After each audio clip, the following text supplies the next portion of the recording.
Settle in and let yourself grow still, because tonight we are going somewhere very old and very beautiful, and all you need to do is breathe and listen as the story finds you. Welcome, dear listener, wherever you happen to be resting your head this evening. And if these slow nighttime journeys into history are the kind of company you like to keep as you drift toward sleep, you might want to find a way to keep them close, to subscribe so that these stories will always know how to find you night after night, whenever the world grows quiet and you need somewhere gentle to go. And if you feel moved to leave a small word in the comments, just a whisper really, telling us where in the world you are listening from tonight, that would be a lovely thing, because there is a quiet community of listeners out there in the dark, in cities and villages and rooms of every kind, all settling into these same stories at the same soft hour, and it is a peaceful thing to know you are among them. But now, let us go back. Let us go a very long way back.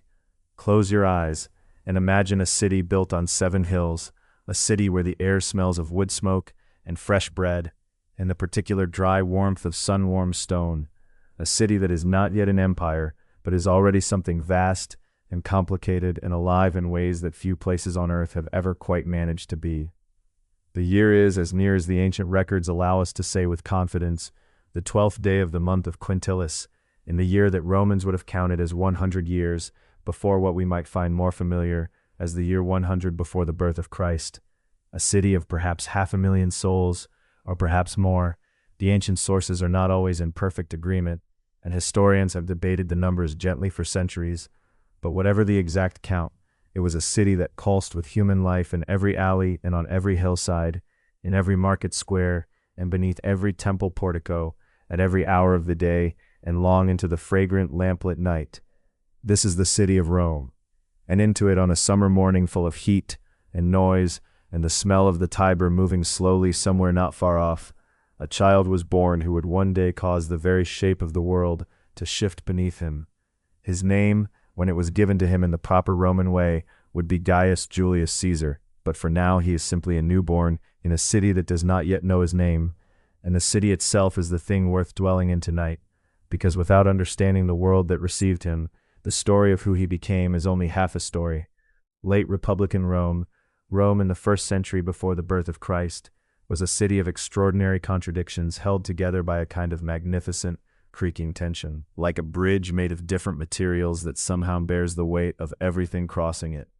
It was a city governed, in theory, by the consent of its citizens, by elected magistrates and senatorial debate, by laws written on stone and bronze and kept with great solemnity, and yet it was also a city where wealth and birth and the willingness to use force were the true currencies of power, where the Senate met in a building that smelled of old wool and ambition, and where the assembly of the people could sometimes feel like a storm, held barely in check by the thin walls of tradition.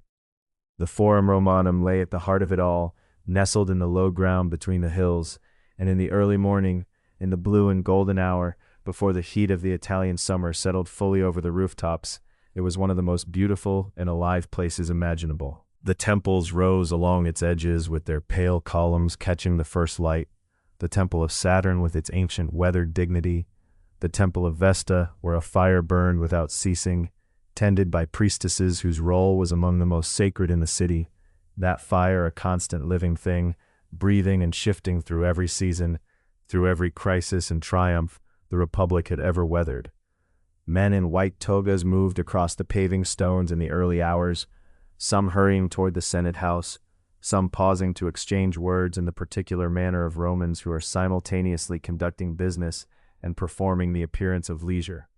Slaves moved through the same spaces with quick, purposeful steps, carrying messages and market goods, and the 100 small necessities that kept a great household functioning.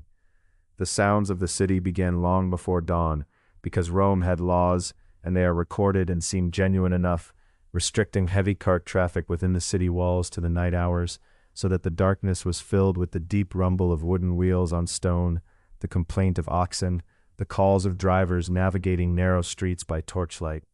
By the time the sky began to lighten, the carts were retreating, and the foot traffic was beginning, and for a few golden minutes the two tides crossed, and the city was all murmur and movement, and the smell of lamp oil just beginning to be replaced by the smell of morning air coming down from the hills.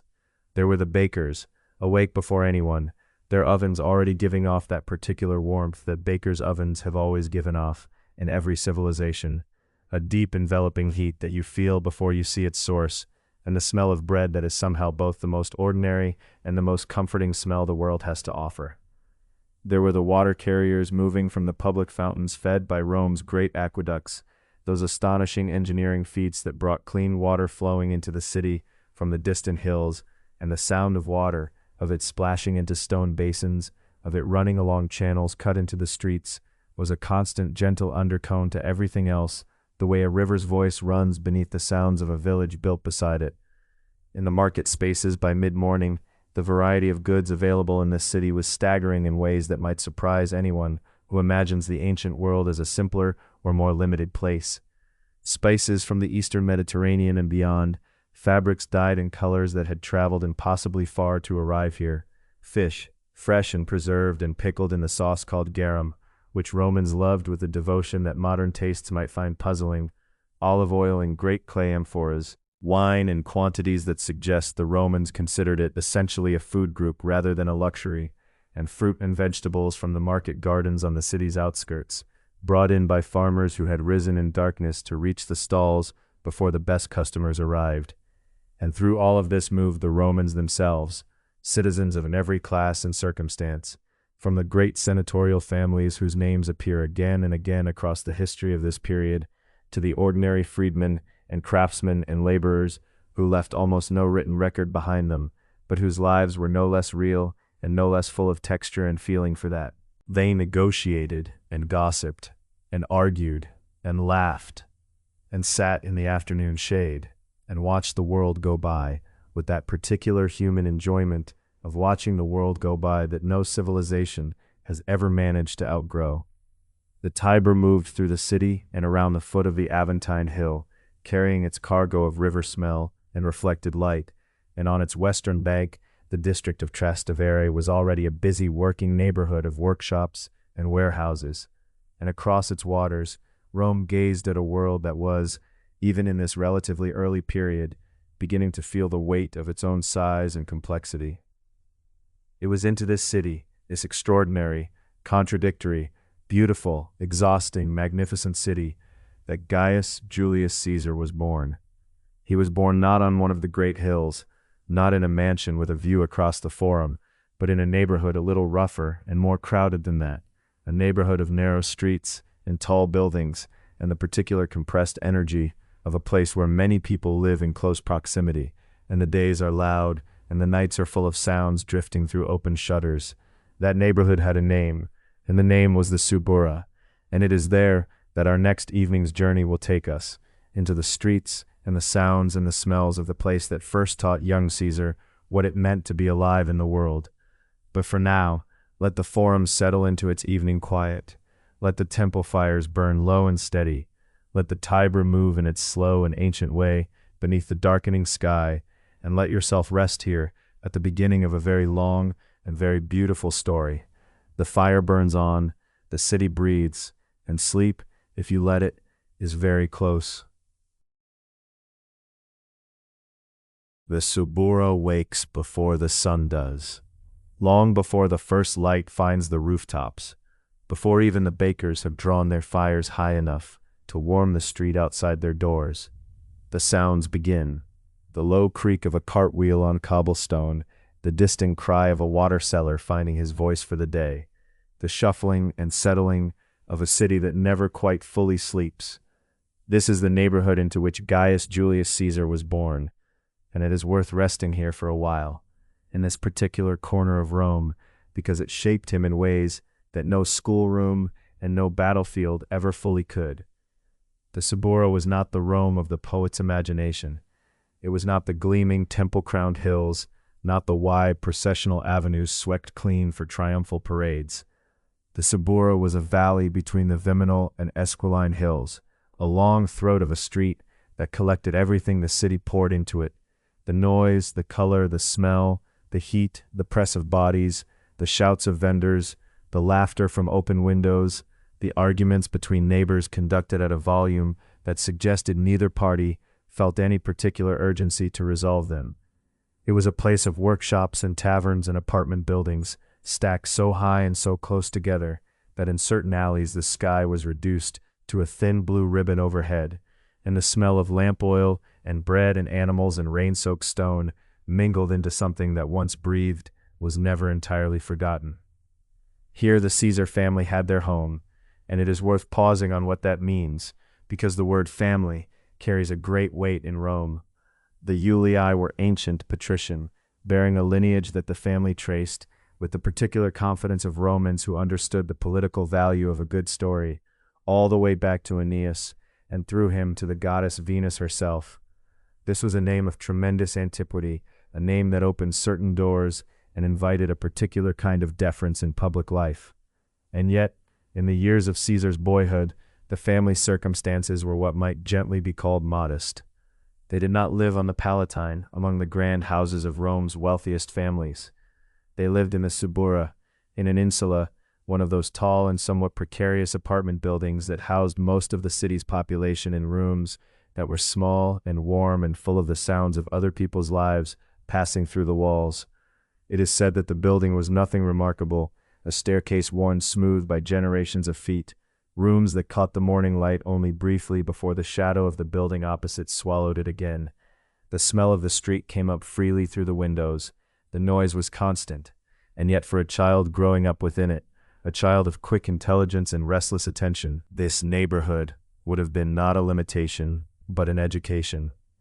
Imagine the boy moving through the Subura on an ordinary morning, perhaps accompanying a household slave to the market, or simply slipping out to stand at the edge of the street and watch.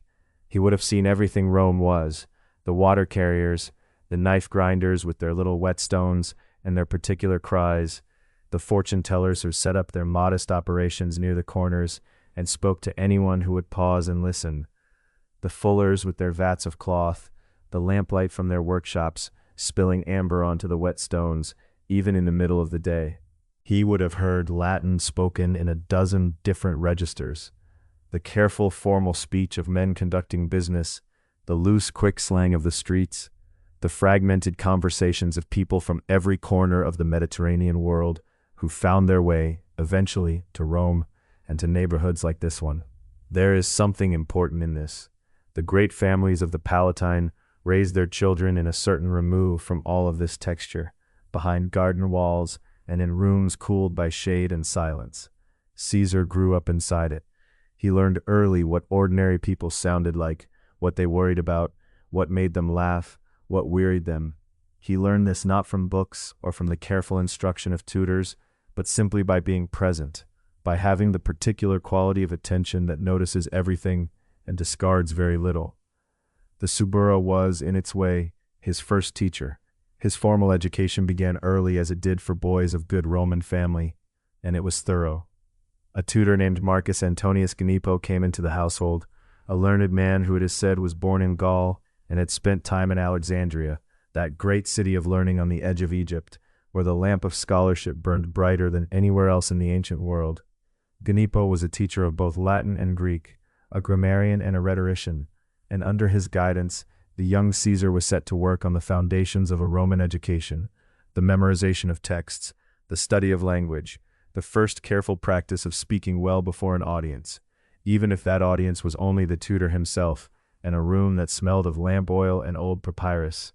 Caesar proved to be an exceptional student, though not in the way that simply meant he learned quickly, which he did.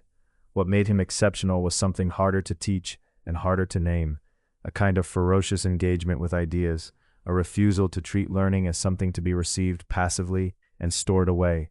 He questioned, he turned things over, he pushed language to see what it could do, what precision it could achieve, what effect it could produce in a listener. It is said that even as a boy, he was fascinated by the mechanics of persuasion, not in any scheming sense, but with a genuine intellectual curiosity about why certain arrangements of words moved people and others did not, why a story told one way could change a room, and the same story told another way left it unmoved.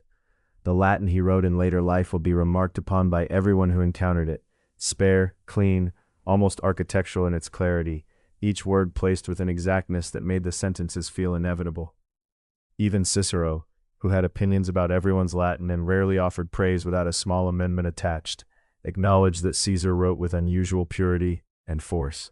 That quality did not arrive fully formed. It was practiced, slowly, in rooms above a noisy Subura street, with a learned tutor from Gaul, watching and correcting, and a boy attending to every word. The family itself was a particular kind of influence. His mother, Aurelia, is one of the most consistently praised figures in all the accounts that have come down to us, praised not as a decorative presence, but as a genuinely formidable woman, educated, capable, actively involved in the shaping of her children's minds. In a world that gave women very little formal authority, Aurelia seems to have run her household with quiet command and raised her son with a combination of discipline and intellectual seriousness that left a clear mark. It is said that she supervised Caesar's education directly, that she did not simply hand the boy to his tutors and withdraw, but stayed present, informed, attentive.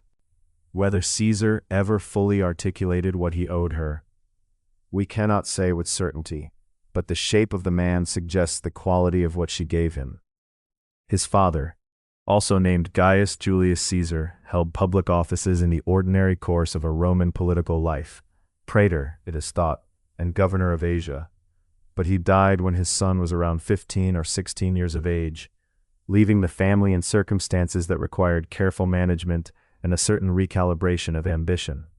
The death of a Roman father was not merely a loss of a person, but a reorganization of a world, and Caesar moved through it into a life that would require him to build, largely on his own terms, and with his own resources, the future that his name suggested was waiting for him.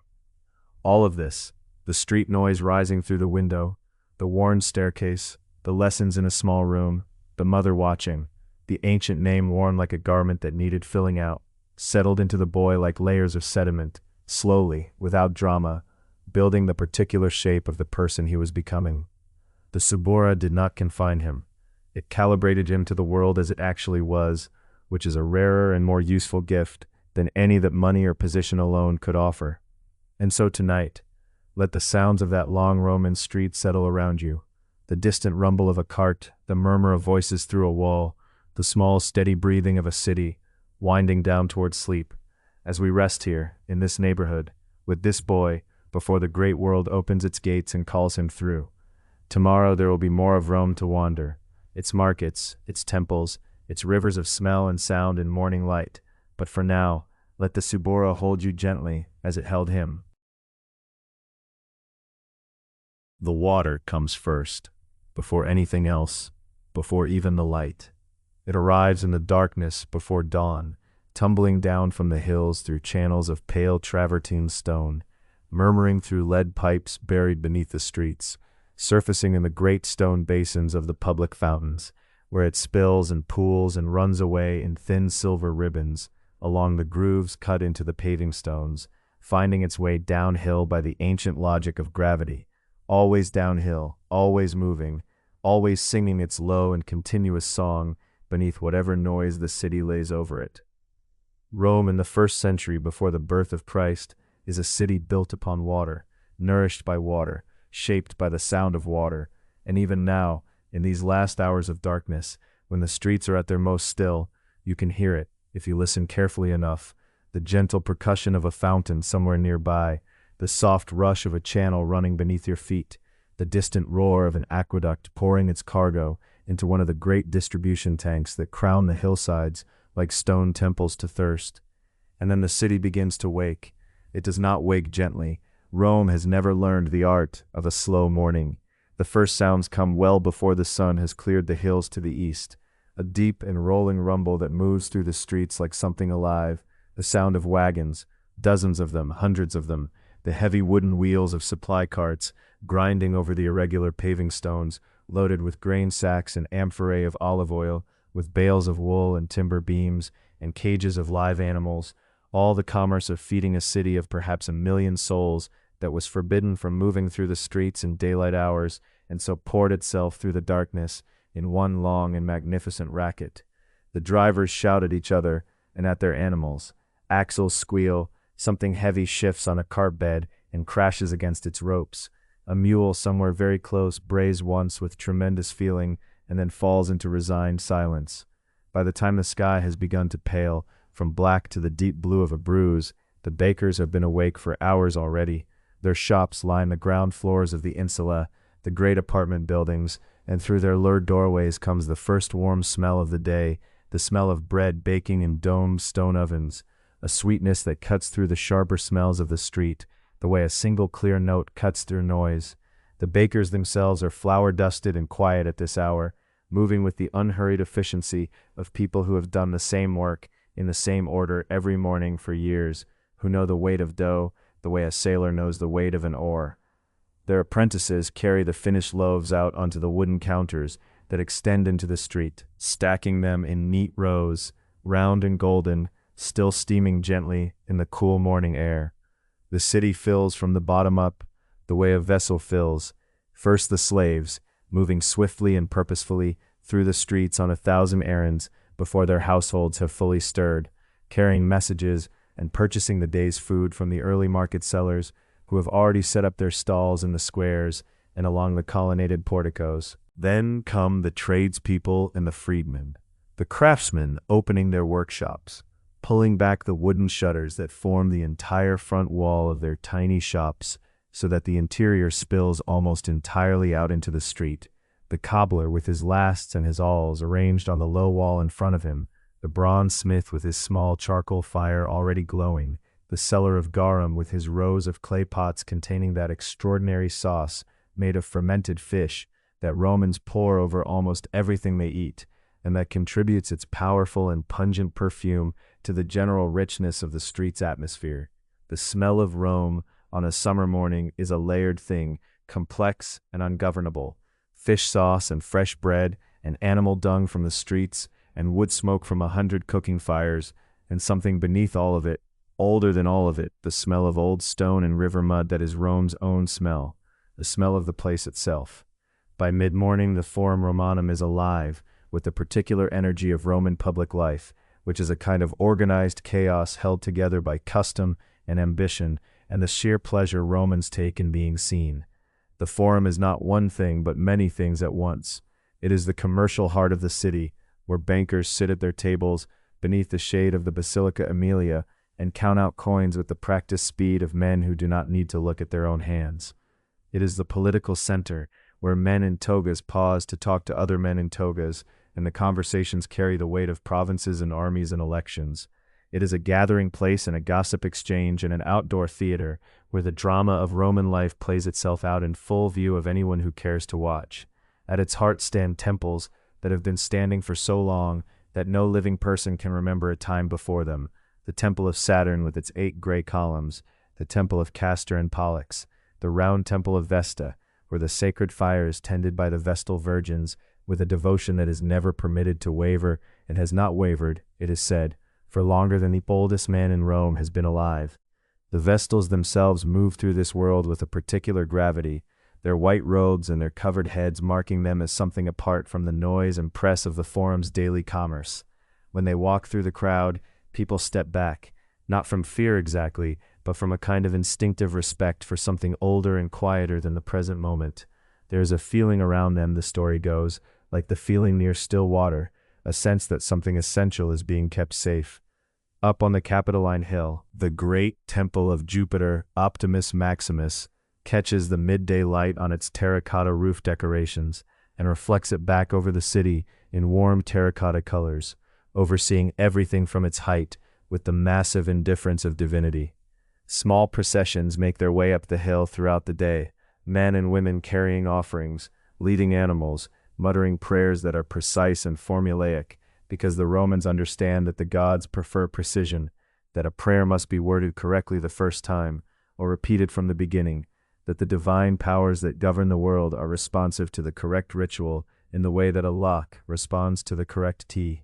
Religion in Rome at this time is less a matter of personal feeling than of civic duty and practical necessity, a contract between the human city and the divine order that maintains it, endlessly renewed through sacrifice and prayer and the observation of omens and the flight of birds and the behavior of sacred chickens and the condition of the entrails of animals opened with practiced hands at the altar's edge. The afternoon heat drives much of the city into shade. The rhythm of Roman life bends here, slows, softens. The great baths, the thermae, fill with men of every class, because the baths are one of the genuinely democratic pleasures of Roman life, where the senator and the freedman sit in the same hot water, and sweat together in the same steam room, and scrape the same oil and dirt from their skin with the curved metal blade of the strigil. The sound inside the baths is a particular sound, all echo and splash and conversation amplified by wet stone walls, voices bouncing off the vaulted ceilings, laughter arriving from 3 directions at once. The water here too is moving, always moving, fed from the same aqueducts that feed the city's fountains, the same water that has come down from the hills in the darkness before dawn. As the sun tilts toward the Janiculum hill, and the shadows of the buildings lengthen across the paving stones, the city shifts again into its evening register. The taverns fill, the smell of cooking rises from every street, garlic and onion and the grassy sweetness of olive oil heating in clay pots. Children reappear, chasing each other through the narrowing streets with the tireless energy of creatures for whom the day's heat has only just ended. Old men sit in doorways watching the street with the comfortable patience of those who no longer need to hurry anywhere. And the water runs on through all of it, under the cooling stones, through the darkening city, carrying the day away with it in its slow and continuous passage toward the river and the sea. Tomorrow the boy who grew up in these streets, who breathed this particular air and heard these particular sounds from his earliest consciousness, will step closer to the knife edge of Roman power and begin to understand what it truly costs to live at the center of such a world. But for now the city settles, and the water runs, and the night comes gently. The torches are burning low along the Palatine tonight, and somewhere in the city below, a young man is learning for the first time what it means to be afraid. He is not yet 20 years old, this Julius Caesar, and the Rome he has grown up in, the Rome of busy markets and evening prayers, and the slow amber smell of oil lamps carried through narrow streets, has become, almost overnight, a different kind of place. It has become a place of lists. Lists of names written on pale stone and posted in the forum. Each name a sentence, each sentence a death. The man who has written these lists is called Lucius Cornelius Sulla, and he is the most powerful man in the known world, and he does not particularly care for the family of Gaius Julius Caesar. This is the Rome of roughly 87 to 80 years before the birth of Christ, though the precise dates blur a little at the edges, as dates from this distant era sometimes do. What we know with more certainty is the feeling of those years, the particular species of dread that settled over certain households when Sulla returned from his eastern campaigns and marched his legions through the city gates in a thing that should never have happened, that the old traditions of Rome had always forbidden, a Roman general bringing his army home into the city itself. The Tiber was still the same river it had always been, still catching the same light, still carrying the same soft sound of water against stone. But Rome was not the same city any longer. The rules, it turned out, could be broken. The walls that everyone had always believed were permanent had proved to be made of custom rather than stone. Caesar's connection to the wrong side of these events was intimate and tangled. His aunt Julia had been the wife of Gaius Marius, the great populist general who had been Sulla's bitter rival, the man whose name was now dangerous to speak above a whisper. And Caesar himself had been married, young, as Roman men of ambition often were, to a woman named Cornelia, the daughter of Lucius Cornelius Cinna, who had been one of Marius's closest allies, and who had died violently in the chaos that preceded Sulla's total consolidation of power. These two connections, his aunt's marriage and his own, formed a web around him, and Sulla was a man who noticed webs. The order came as such orders do, without much warning, and with the cold simplicity of absolute authority. Caesar was to divorce Cornelia. He was to sever himself from the faction she represented, to perform in public the small social surgery that would signal his submission to the new order. Many men did exactly this. Many men of good family quietly rearranged their loyalties, the way one might rearrange furniture, moving things to suit the new shape of the room. It was practical. It was, in the brutal arithmetic of Sulla and Rome, the only sensible thing to do, Caesar refused. It is worth pausing here in the warm dark and letting that refusal settle, because it is the first clear moment in the historical record when we can see the essential shape of the man who would one day stand at a cold river and change the world. He was perhaps 18 or 19 years old. He had no army, no great fortune, no particular position.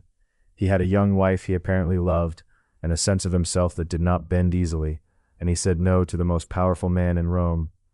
The story goes that Sulla, hearing of the refusal, found it more interesting than infuriating, that he saw something in it, some quality worth noting. He is said to have remarked in words that have been passed down across 20 centuries of retelling that in this one young man there were many Mariuses. Whether he truly spoke these words, we cannot be certain. But the sentiment, at least, has the ring of truth.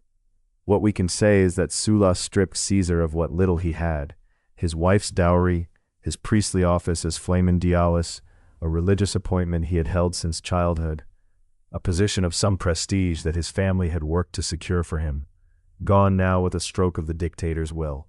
And then came the moment that changed everything.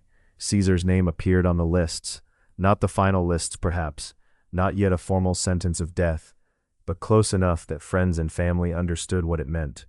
He was in danger, real danger, the kind that does not resolve itself with clever words in the forum, but only with distance, with darkness, with movement.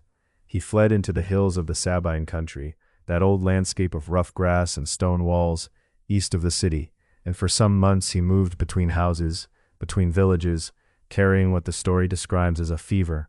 He was genuinely ill during this period, some accounts suggest, and the image of the young aristocrat in hiding, shaking with illness, in a peasant's bed, while the night pressed in around him, is one that history does not linger on for long, but that the imagination finds difficult to let go of. Soldiers came looking for him, Sullan troops moving through the countryside with the patient, indifferent efficiency of men doing a job, and it is said he had to bribe his way past them on more than one occasion, coin changing hands in the dark, words exchanged quietly in doorways, the small, undignified transactions of survival. What would a night like that have felt like? To lie in some borrowed room and hear the sound of approaching footsteps, to watch the small, uncertain flame of an oil lamp throw shadows that could be anything. The lamp burning in that hidden room would have smelled of the same olive oil that burned in every lamp in Rome, the same smell that filled the temples and the homes and the great houses on the Palatine, the same smell that had accompanied every meal, every reading, every evening of his childhood. The familiar scent of ordinary life, present even in the most frightening places, the way comfort refuses to entirely abandon us. He was eventually saved, not by his own cleverness, remarkable as it already was, but by intercession, by the influence of other voices speaking quietly in the right places. His mother Aurelia, a woman the ancient sources consistently described as formidable and clear-headed, worked through whatever channels she could find.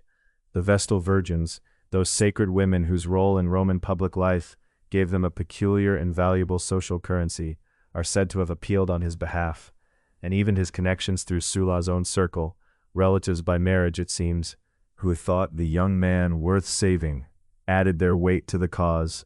Slowly, carefully, the pressure on his name eased. Sulla relented, or perhaps simply redirected his attention toward more pressing enemies, and Caesar received word that he was no longer, for the moment, in mortal danger. But the moment had already done its work on him. The experience of being a name on a list, of being a young man of good family, suddenly stripped of comfort and title, and forced to move through his own country like a fugitive. This is not an experience that passes through a person without leaving a mark. He had learned something about Rome that could not be unlearned. He had learned that the rules were a story that the powerful told when it suited them, and that the game beneath the story was the only game that ultimately mattered.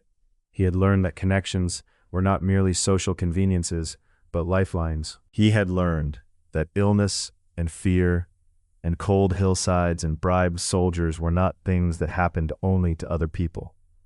And he had learned, perhaps most importantly, that he was someone who did not divorce his wife when the most powerful man in the world told him to, and that this quality, whatever one wished to call it, stubbornness or principle, or the refusal to be wholly owned, was going to define every room he walked into for the rest of his life. When the immediate danger passed, Caesar left Rome. He went east, into the military world, into the provinces, seeking the kind of distance that allows a young man to begin again on different terms. He would not return to Rome as a free citizen for some time, and when the news reached him, wherever he was, that Sulla had died, it is said he turned toward the city without particular hurry, as a man does who has already decided what he is going to do and sees no need to rush. The road back would take him in directions he had not yet imagined, toward island coasts and blue water, and a strange, unexpected captivity under open skies, and the Aegean was waiting for him just over the horizon of the next quiet night. The lamp burns lower now. The hills east of Rome are very dark and very old, and somewhere in their quiet folds, a story is still sleeping that has not yet been woken. Rest here a little while, and we will follow him, gently, when the morning comes. The sea in the early morning, somewhere between the island of Pharmacusa and the low gray coast of Asia Minor, smells of salt, and old rope, and the particular cold that lives just beneath the surface of the Aegean in the weeks before spring has fully arrived. The water moves in long, unhurried swells, each one catching what little light the pale sky offers, and sending it splintering across the hull of a small vessel, making its way eastward toward Rhodes. The oarsmen pull in steady rhythm. The timbers creak. A gull hangs motionless in the air above the mast, for a long suspended moment, as if time itself is holding a breath, and then everything changes. The ships that came out of the morning haze were not unusual in those waters, not at first glance. Piracy in the Aegean in the decades before the birth of Christ was so common, so woven into the fabric of maritime life, that sailors learned to read the horizon the way a shepherd reads the weather, with a particular attention born of long experience and a certain fatalistic calm. The waters around the smaller islands had long been the territory of organized bands, men who made their living not from trade or fishing, but from the interception of trade and the ransoming of travelers. They were in their own way a kind of commerce, and Rome had not yet sent the naval force that would eventually sweep them from the sea. And so when the low, dark silhouettes resolved themselves into approaching vessels, and when it became clear that those vessels were moving with purpose, the small ship carrying a young Roman nobleman in his mid-20s and a handful of his companions had very little time and very little choice. Caesar was, at this point in his life, a man who had already learned something essential about the nature of danger, that it was most safely met not with panic, but with a kind of careful attention, a willingness to remain present in the moment and to observe clearly what was actually happening rather than what fear suggested was happening. He had navigated the treacherous currents of Sulla's Rome, had felt the shadow of execution pass close enough to chill him, had spent nights in the Sabine hills, moving carefully through a world that wanted him dead. He knew, in other words, what it felt like when circumstances turned against him, and he had developed, perhaps earlier than most men do, a very particular steadiness in such moments. The Aegean morning, cold and salt-sharp, with those dark ships cutting through the swells toward him, was simply another such moment. The pirates, the story goes, were expecting the usual response to their arrival, the fear, the negotiation, the grateful relief of a captive who understood that cooperation was his only viable path to survival. And for a little while, Caesar gave them something approaching that, in the sense that he did not attempt anything dramatic or foolish. He allowed himself to be taken. He watched as his companions were gathered and secured. He observed the pirates at their work, with what must have seemed to those men a peculiar composure. A young Roman of good family, slight of build, dark-eyed, watching everything with the unhurried attention of a man who is simply gathering information. The ransom demand, when it came, was 20 talents of silver. This was not a small sum, but neither was it extraordinary for a man of senatorial family, and Caesar, according to the accounts that have come down to us, responded to it in a way that immediately established the particular atmosphere of his captivity. He laughed, or something close enough to laughter, that the pirates remembered it, and found it unsettling. He told them, it is said, that 20 talents was an insult, that they clearly did not know who he was, and that he would send word to ensure they received 50. This was not bravado in the ordinary sense. It was something stranger and more interesting than bravado. It was a form of absolute self-possession, a refusal to accept the role that had been assigned to him in this particular drama, a quiet insistence on remaining, even as a captive, the most significant person in the immediate situation. The weeks that followed were, by any reasonable standard, a remarkable passage of time. While his companions sent messengers to the nearby Roman communities to gather the ransom, Caesar settled into his captivity with a composure that the pirates apparently found both impressive and faintly unnerving. He slept when he wished to sleep, which was a luxury he seemed entirely comfortable claiming for himself. He wrote poetry during those slow days, and he read it aloud to his captors, and when their response was less than enthusiastic, he told them it is said that they were illiterates and barbarians, in a tone that was apparently not unkind, but entirely serious. He joined their games and their exercises. He gave orders, not aggressive orders, not hostile ones, but the quiet, confident instructions of a man who was simply used to being in charge of his immediate circumstances and had not yet encountered a situation sufficiently persuasive to change that habit. The fire they built in the evenings, when the Aegean wind came down from the north and the temperature dropped sharply, must have been the gathering point of whatever community formed between captive and captor in those weeks on the island. One imagines the smoke rising straight up in the still moments, then bending and streaming when the wind found it, the flames making their familiar restless conversation with the night air, the faces of men arranged around the warmth in that ancient configuration that fire always creates, close, quieted, briefly equal in the democracy of the dark. Caesar would have sat among them in that firelight, relaxed, attentive, already thinking carefully about what came next, because he was thinking about what came next. This is the part of the story that carries its own quiet weight. Even as he joked with the pirates, even as he wrote his verses and read them aloud to men who could not appreciate them, even as he conducted himself with the ease of a guest at a somewhat irregular dinner party, he was also making a promise, to himself, and apparently sometimes aloud, in a tone of such pleasant matter-of-factness that the pirates seemed to have taken it as another piece of the young Roman's peculiar sense of humor.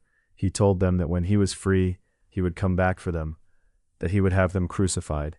He said this, the story goes, with warmth, almost affectionately, as though he were describing a plan for a future social gathering rather than an execution. The pirates laughed. They had encountered frightened captives and angry captives and weeping captives and bargaining captives, but a captive who promised retribution with the serene confidence of a man announcing tomorrow's weather was something new.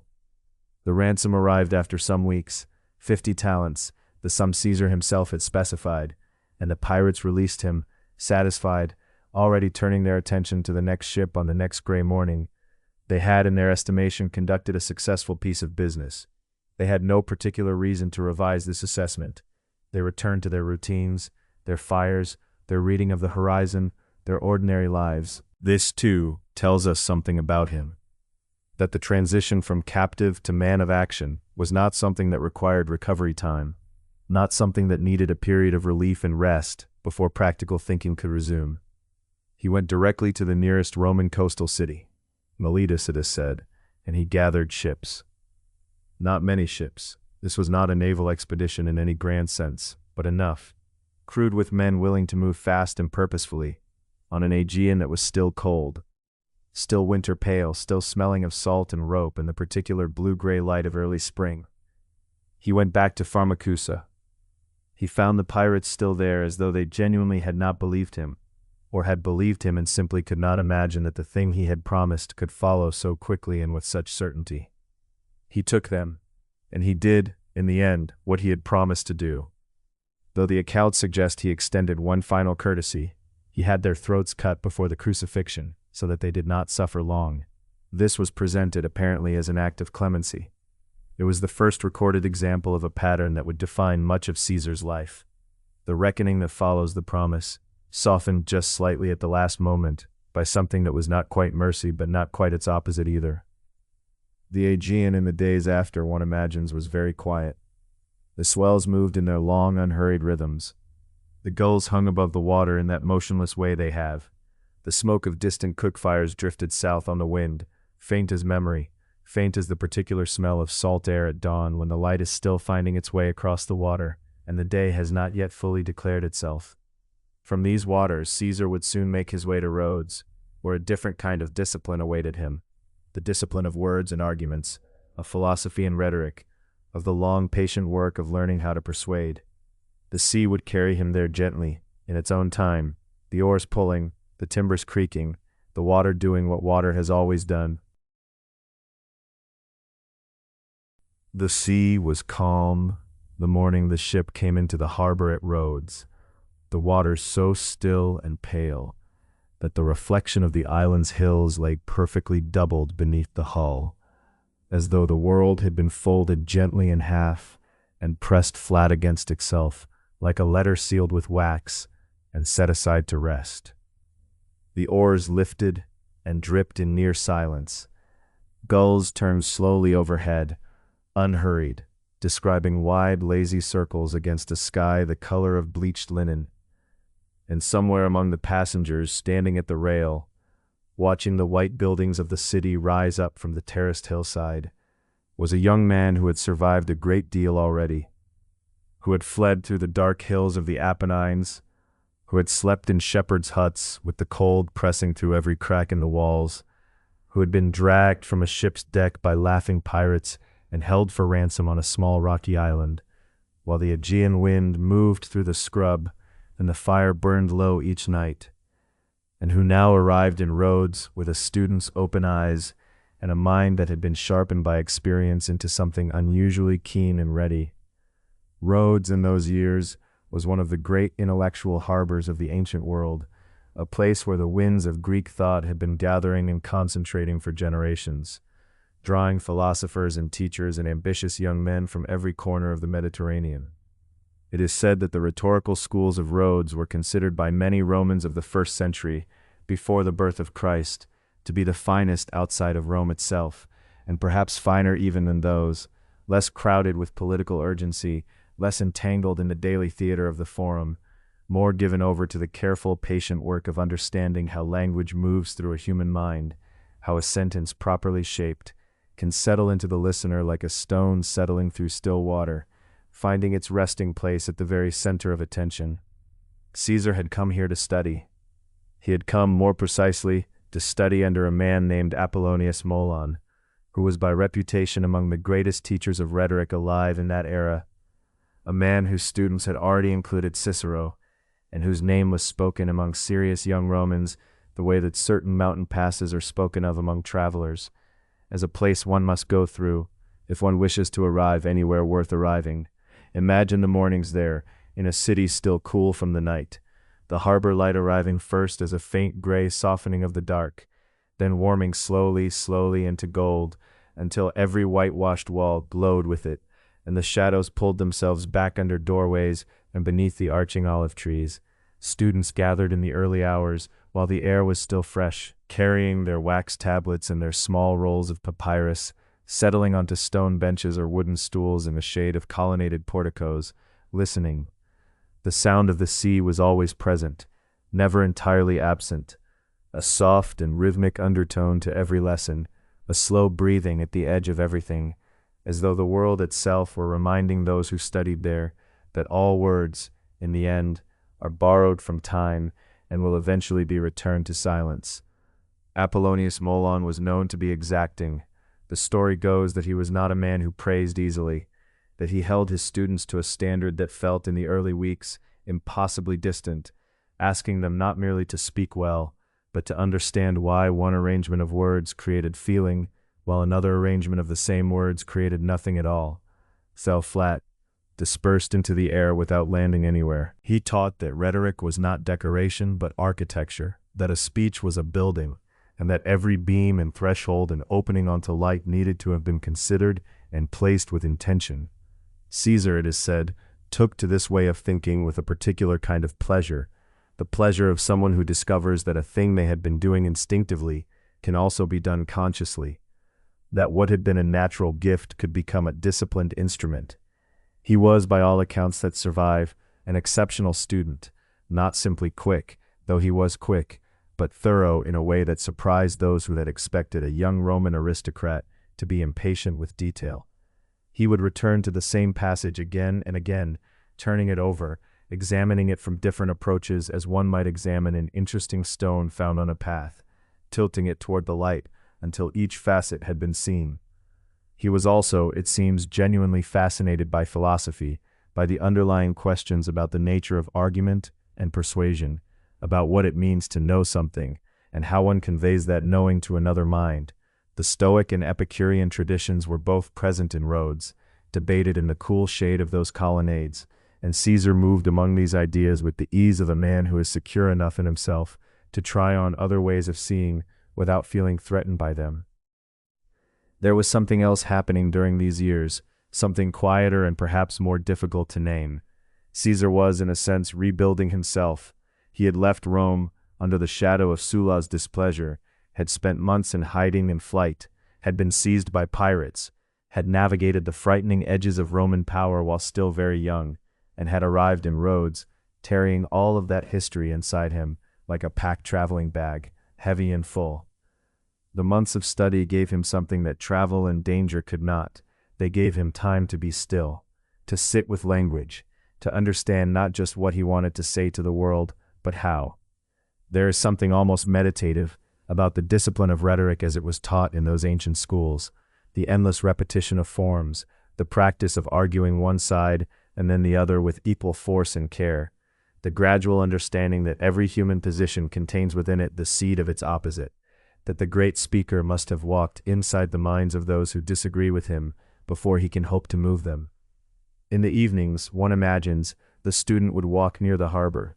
The fishing boats returned as the sun lowered, their sails going amber and then deep red as the light thickened, the water around them darkening from turquoise to a deep and restful blue, the smell of salt and tar and wood smoke from the dockside taverns, the sound of ropes being coiled and nets being drawn, the ordinary music of a port city settling toward night.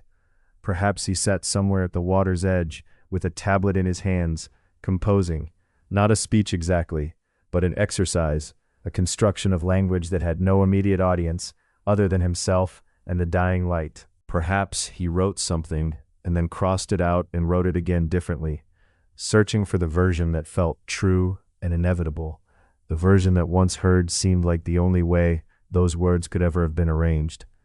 It is also said that Apollonius Molon, that exacting and not easily impressed teacher, declared at some point during Caesar's studies that he was genuinely in awe of the young man's talent, that he lamented, in fact, as the story goes, that Caesar's exceptional gifts would belong to Rome, rather than to Greece, as though Greece had some claim on brilliance it had helped to nurture. Whether this story is precisely true or gently embellished by the years, what it captures feels right, the voice that would one day hold legions still around evening fires, that would calm mutinous soldiers with a single word, that would sway the Senate with arguments as clear and sharp as well-made tools. That voice was being made here, in the salt air and the morning quiet of a Greek island, under the patient instruction of a man who understood that words are not merely sounds, but the architecture of reality, the way that human beings build their shared world from nothing but breath. He would have been in his middle 20s during these Rhodes years, still young by any measure, though already seasoned in ways that most young men of his generation were not. The combination of that experience and this education was quietly extraordinary, the street knowledge of flight and risk and captivity, meeting the formal discipline of philosophy and rhetoric in a single developing mind. When he eventually left Rhodes and began to make his way back toward Rome, he carried something new with him, something that had been built carefully over those patient months of study. He carried the understanding that language, properly commanded, is among the most powerful forces a person can possess, more durable than an army and far more intimate, capable of entering a mind without force and rearranging what it finds there with a gentleness that makes the rearrangement feel like the listener's own idea. The sea was still around the harbor when he departed, as still and clear as the morning he had arrived, the reflections of the hillside buildings lying quietly in the water below the hull. The oars lifted and dripped, and ahead, beyond the horizon, Rome was waiting, the forum, the crowds, the endless intricate competition of ambition and alliance and power. He had learned what he needed here. Now the stage was being prepared, and he was ready to walk onto it. Rome in the early morning hours before full light has a particular quality of stillness, a held breath between the last of the night and the slow ignition of the day, when the Forum Romanum lies quiet beneath a sky the color of pale ash, and the stones underfoot still hold the coolness of darkness, even as the first torches begin to gutter out along the colonnades.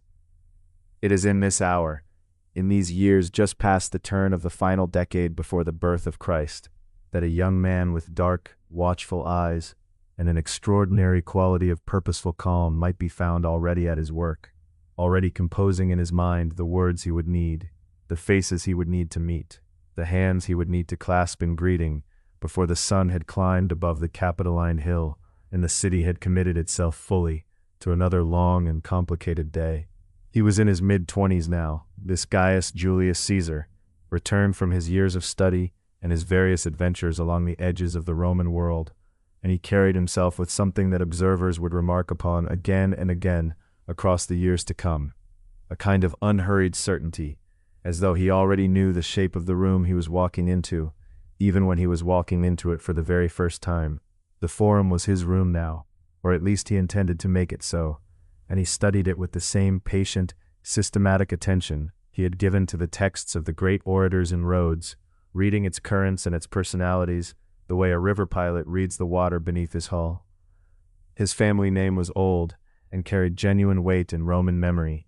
The Julii traced their lineage with the particular confidence of ancient families, all the way back through the mists of time to Aeneas himself, and through Aeneas to the goddess Venus, which is the kind of ancestry that requires a certain degree of faith, but which, in Rome, carried a real and practical warmth among the people who heard it, and found it pleasing to believe. His Aunt Julia had been married to the great Marius, the man who had reshaped the Roman legions, and at her funeral, years before, Caesar had made the deliberate and quietly bold choice to display Marian imagery in the procession, knowing it would stir something in the hearts of the people who watched, knowing that memory, properly tended, is a form of currency. He understood, perhaps earlier than most, that in Rome the past was never truly past. It was always present, always usable, always capable of being lit again like a lamp that had only been set aside for a moment rather than extinguished. His early political offices were modest by the standards of what was to come. The position of military tribune came and went. The quaestorship, which sent him for a time to the province of Hispania Ulterior, the western reaches of the peninsula, beyond the edge of what felt entirely familiar, gave him his first real taste of administrative responsibility and the long distances of empire. It is said that during his time there, he encountered a statue of Alexander the Great in a temple, and stood before it for a long, quiet moment, reportedly moved by some private reckoning with his own age and accomplishments. Alexander had conquered much of the known world by the time he was younger than Caesar was in that moment. Whether this story is precisely true in all its details, or whether it has been softened and shaped by the long passage of telling, it carries something recognizable about the man. He measured himself constantly, though rarely aloud, against the largest possible scale. What he spent during these years was remarkable, and the spending was itself a strategy as carefully considered as any military campaign. He did not have great personal wealth. The Julii were distinguished but not rich, and the circumstances of his childhood in the Subura had not prepared him for effortless abundance, and so he borrowed, and he borrowed with a kind of magnificent, smiling audacity that alarmed his creditors and delighted everyone else. He gave public games of breathtaking generosity, staging gladiatorial contests in memory of his father that were so numerous and so lavishly mounted that the Senate, reportedly nervous at the sight of so many armed men gathered in one place at Caesar's invitation, passed a limit on the number of gladiators a private citizen could maintain in the city. He paid for the restoration of monuments and roads and public spaces, attaching his name to things that would endure in stone and in daily use. He stood at the stalls in the markets and spoke with vendors and craftsmen and soldiers who had finished their service and returned to the narrow streets of the city. He remembered names. He always remembered names. This last quality, the memory for names and faces and small personal details, is one that comes up in the accounts of those who knew him or had spoken with him, and it had an effect that was simple but profound. It made people feel seen, In a city of perhaps 1,000,000 souls, crowded and loud and often indifferent, to be recognized by Julius Caesar, to have him inquire after your daughter's marriage or your brother's new workshop, was to feel briefly and genuinely that you mattered to someone who himself clearly mattered very much. He had learned from the great orators that the first art of persuasion is not argument but relationship, and he practiced this art with a warmth that seems, by all the evidence that has come down to us, to have been not entirely performed. He was genuinely curious about people, genuinely interested in the texture of individual lives, and this curiosity was its own kind of gift. His legal work in these years also built his reputation in the forum's more formal precincts. He brought cases against men of the senatorial class who had abused their provincial powers, cases that were unlikely to succeed given the weight of aristocratic interest aligned against him, and he prosecuted them anyway with speeches of such craft and clarity that even when he lost the legal argument, he won something else: the attention and approval of the watching crowd, the reputation of a man who would stand up and speak plainly, even against those who held the power to make such plainness uncomfortable. The cases did not bring him victory in court so much as they brought him something more durable: the sense, spreading quietly through the lower quarters of the city and the neighborhoods of working people and freedmen and small merchants, that Julius Caesar was a force that would be reckoned with. That here was a patrician who had not forgotten what it felt like to live without the cushion of great wealth. His election as aedile was a moment of particular pleasure and visibility. The aediles were responsible for the maintenance of public buildings, the organization of festivals, the markets, the roads, the temples. They were the men the ordinary citizens saw and felt most directly, whose competence or incompetence was measured in the daily experience of the city, rather than in the distant chambers of the Senate. Caesar threw himself into this role with characteristic completeness, restoring the Capitoline with a gleaming thoroughness that earned approval from those who used it, staging theatrical productions and public feasts of a scale the city had not seen in some years, and generally making himself present and active in every corner of public life that the office could touch. The debts grew larger. The reputation grew larger faster. What he was building in these years was not yet power in the fullest sense, not the power of armies, not the power of provinces, not the power that would come later and change everything, but something that would prove, in a long accounting of his life, equally essential: the deep and genuine affection of the Roman people, a warmth between a man and his city that could survive reversals and distances and years of absence, and still be there, still lit, when he returned.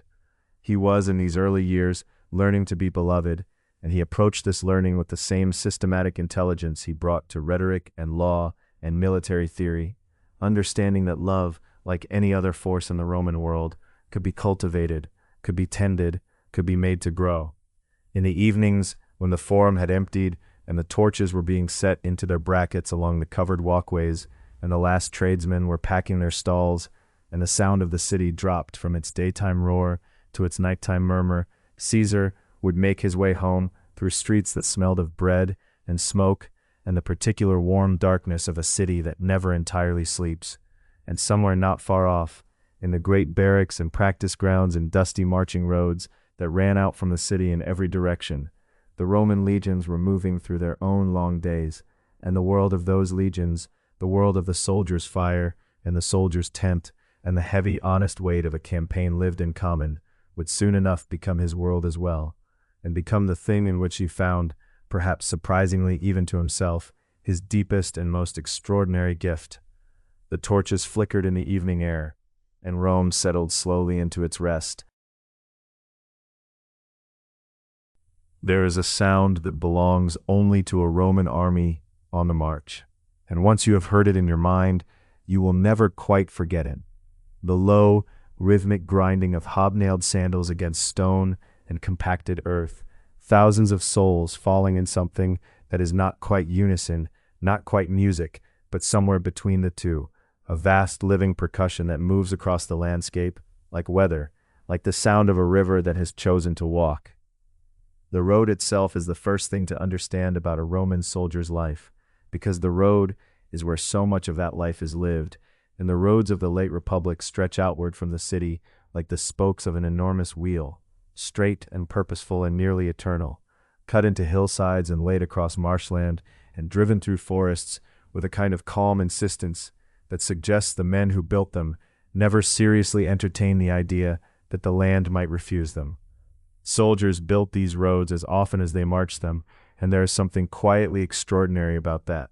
The same hands that carried a shield and a short stabbing sword would, on the days between battles, lift pickaxes and drag stones and tamp down gravel, building the very path that the next generation of soldiers would one day march along, each man adding his small anonymous labor to something he would never see finished and could barely imagine in its entirety. The marching day begins before the light is fully settled into the sky, in that gray and gentle hour when the campfires are still breathing their last warmth, and the dew has made the grass cold underfoot.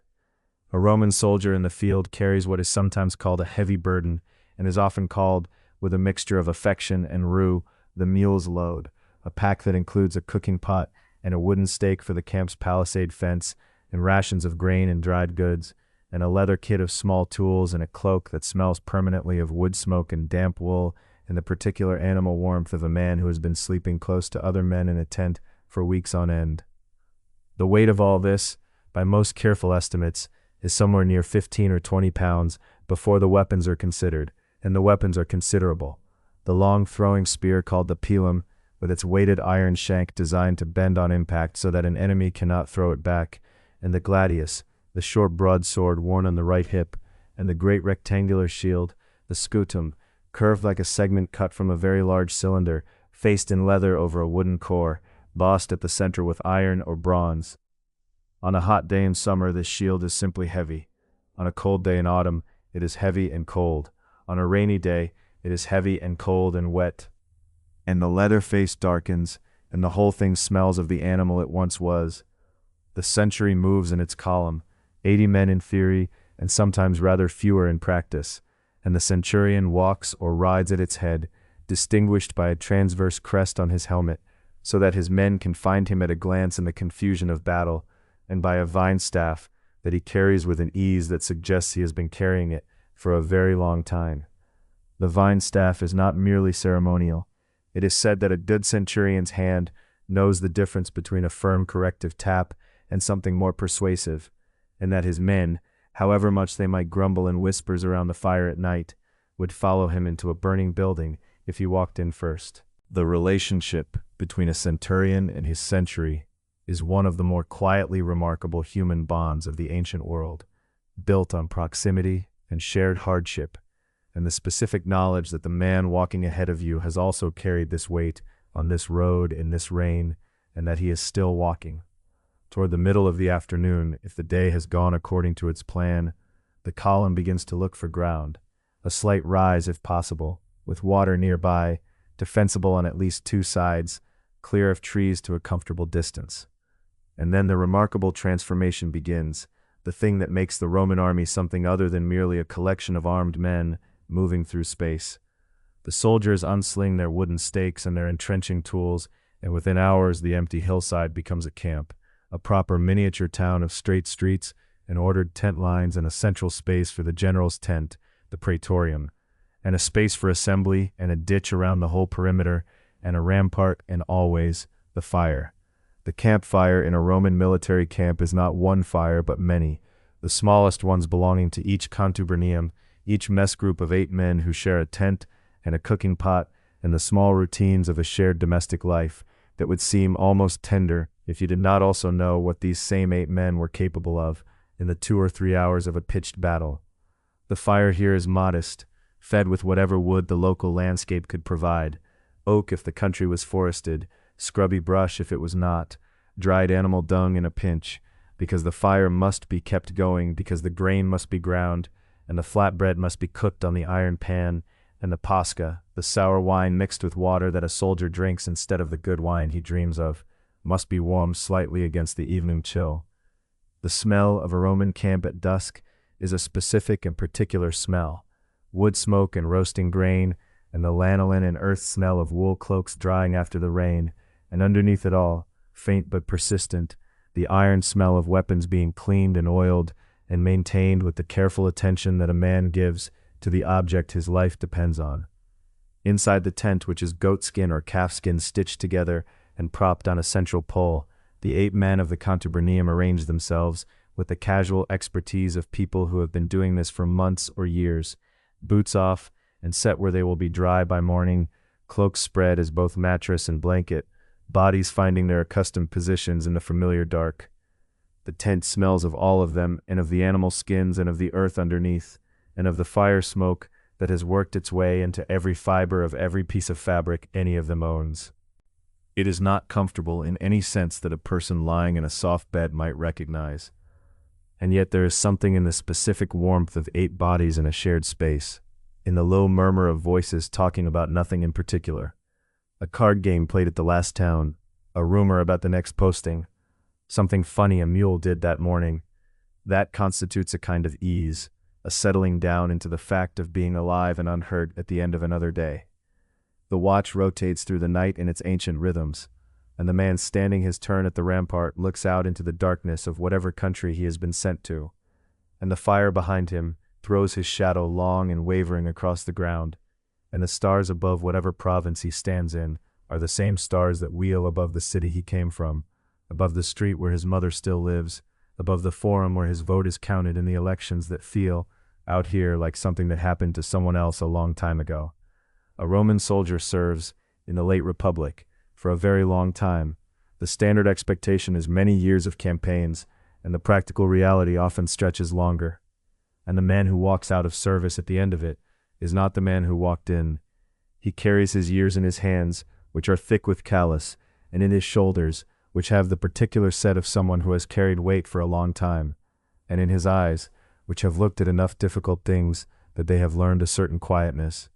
What he carries home, if it carries anything at all, might be a small land grant, a modest discharge payment, and the memory of the fires, the hundreds of small fires and the hundreds of small camps, in the dozens of provinces and campaigns of his military life, each one the same fire in a different darkness, each one the center of the small temporary world that a soldier builds and breaks and builds again wherever the road takes him.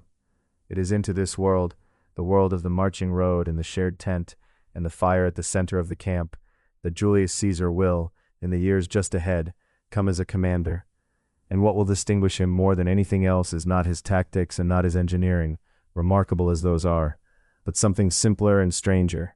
The fact that his soldiers will believe he is genuinely one of them, that he has breathed their smoke and carried their burdens and named them by their names, and that he will follow the road with them wherever it leads. What that road leads to next is the quiet weaving of an alliance that will change the entire shape of Roman power, and we can rest now, as the fire settles and the camp grows still, and let that story wait for morning. There is a particular quality to the air in Rome in the hours just after midday, when the business of the morning has softened and the city draws a long, slow breath before the work of the afternoon begins. The forum empties by degrees, the advocates rolling their scrolls, the money changers covering their tables with linen, the petitioners drifting away into the shade of the porticos with their unfulfilled hopes still folded quietly inside them. The stones of the pavement, pale and worn smooth by the feet of centuries, hold the warmth of the sun the way a sleeping body holds the warmth of a bed, radiating it back slowly, gently, into the afternoon. A fountain murmurs somewhere beyond the temple of Saturn. A dog sleeps in a doorway. Pigeons walk in unhurried circles near the rostra, paying no attention to the carved prows of ancient ships above them. It is in moments like this, in the breathing spaces between the great events, that the most consequential things in Roman life have always been arranged, not in the open air of the forum, not in the marble chambers of the Senate House, but in private rooms, over wine, in voices barely above a whisper. It was into this quieter Rome, the Rome of arrangement and implication, that Gaius Julius Caesar now moved with increasing confidence and increasing skill. He was, by this point in his life, a man whom Rome had begun to notice in the way a city notices a current of warm air. Not yet a storm, not yet a force that anyone felt compelled to resist, but something unmistakably present, something that altered the temperature of whatever room it entered. His debts were famous, and Rome found them almost charming in their scale, the way one might find a magnificent ruin charming rather than alarming. His popularity with the people of the city was genuine and carefully tended, the result of games and entertainments, and a quality of attention he brought to every encounter, a way of making each person feel that they were, for that moment, the only person in Rome who mattered to him. And yet the Senate remained wary, the old families cautious, the conservative core of the Republic instinctively resistant to a man who wore his tunic loose about the hips and smiled too easily for a man of serious purpose. Caesar understood this resistance the way a river understands the shape of its banks, not as an obstacle to be overcome by force, but as a form that could be worked around, slowly, patiently, over time. And so he began to think about alliances. The two men he turned his attention toward were, in almost every visible respect, nothing like each other. Gnaeus Pompeius Magnus, Pompey the Great as he had been called since the age of such extravagant nicknames was apparently still available to Roman generals, was the most celebrated military figure of his generation. A man who had fought in 3 continents, cleared the Mediterranean of pirates with a swiftness that still seemed remarkable in the retelling, and defeated the great Mithridates of Pontus in the east. Pompey was enormous in reputation, in pride, in the particular sensitivity that belongs to men who have been very great and have felt the world begin, just slightly, to forget them.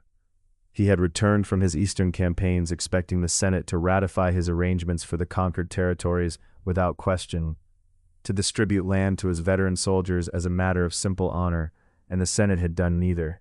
They had stalled and debated, and turned their faces away, and Pompey, who was a general of genius, but a politician of considerably more modest gifts, found himself standing in the forum with no way forward.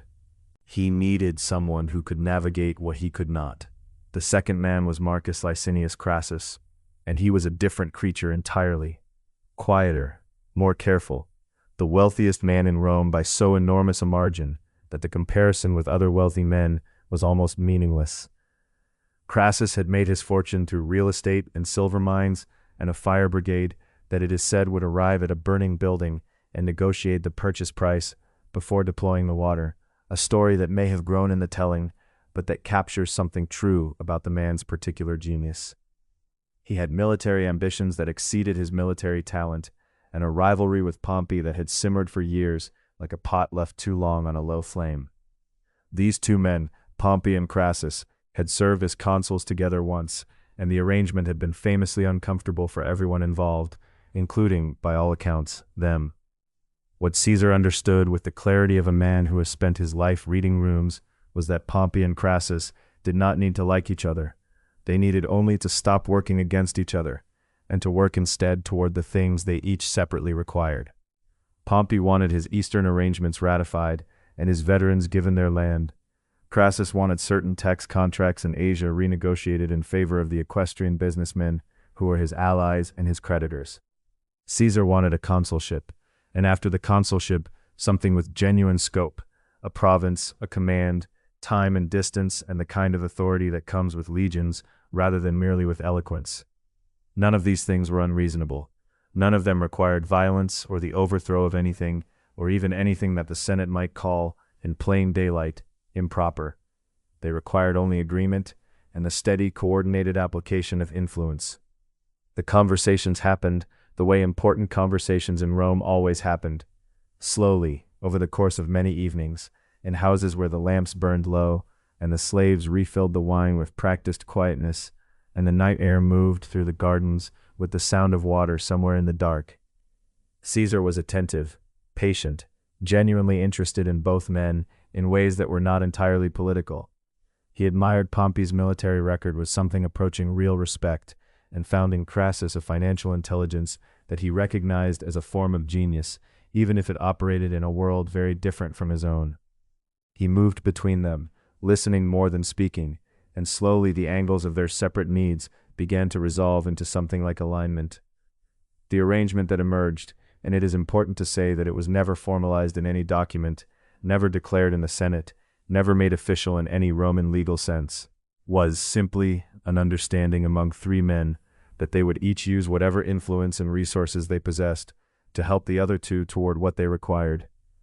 History would later call it the First Triumvirate, 3 men ruling together, which gave it a grandeur of structure that it probably did not possess in the moment of its formation. It was, in truth, more like a conversation that kept going, a set of mutual obligations maintained by self-interest, and by the particular kind of trust that exists not between friends, but between men who understand each other's usefulness. The story goes that they sealed their agreement with a marriage, Pompey taking Caesar's daughter Julia as his wife, a connection that by all accounts grew into genuine warmth, Julia being spoken of, even by those who had no reason to be generous, as a young woman of remarkable grace and intelligence. The marriage made the arrangement visible without making it formal, which was precisely the kind of balance Caesar preferred. What followed was the consulship of Caesar, in the year that historians would reckon as 60 years before the birth of Christ, and it was a consulship conducted with the full weight of Pompey's popularity and Crassus's money behind it. Pompey received his ratifications and his land distributions for his veterans. Crassus received his renegotiated contracts. Caesar received what he had always been moving toward: authority, command, and the possibility of something beyond the narrow corridors of Roman urban politics. The Senate grumbled. The optimates raged in the way that men rage when they sense something has shifted without being able to say precisely what or how.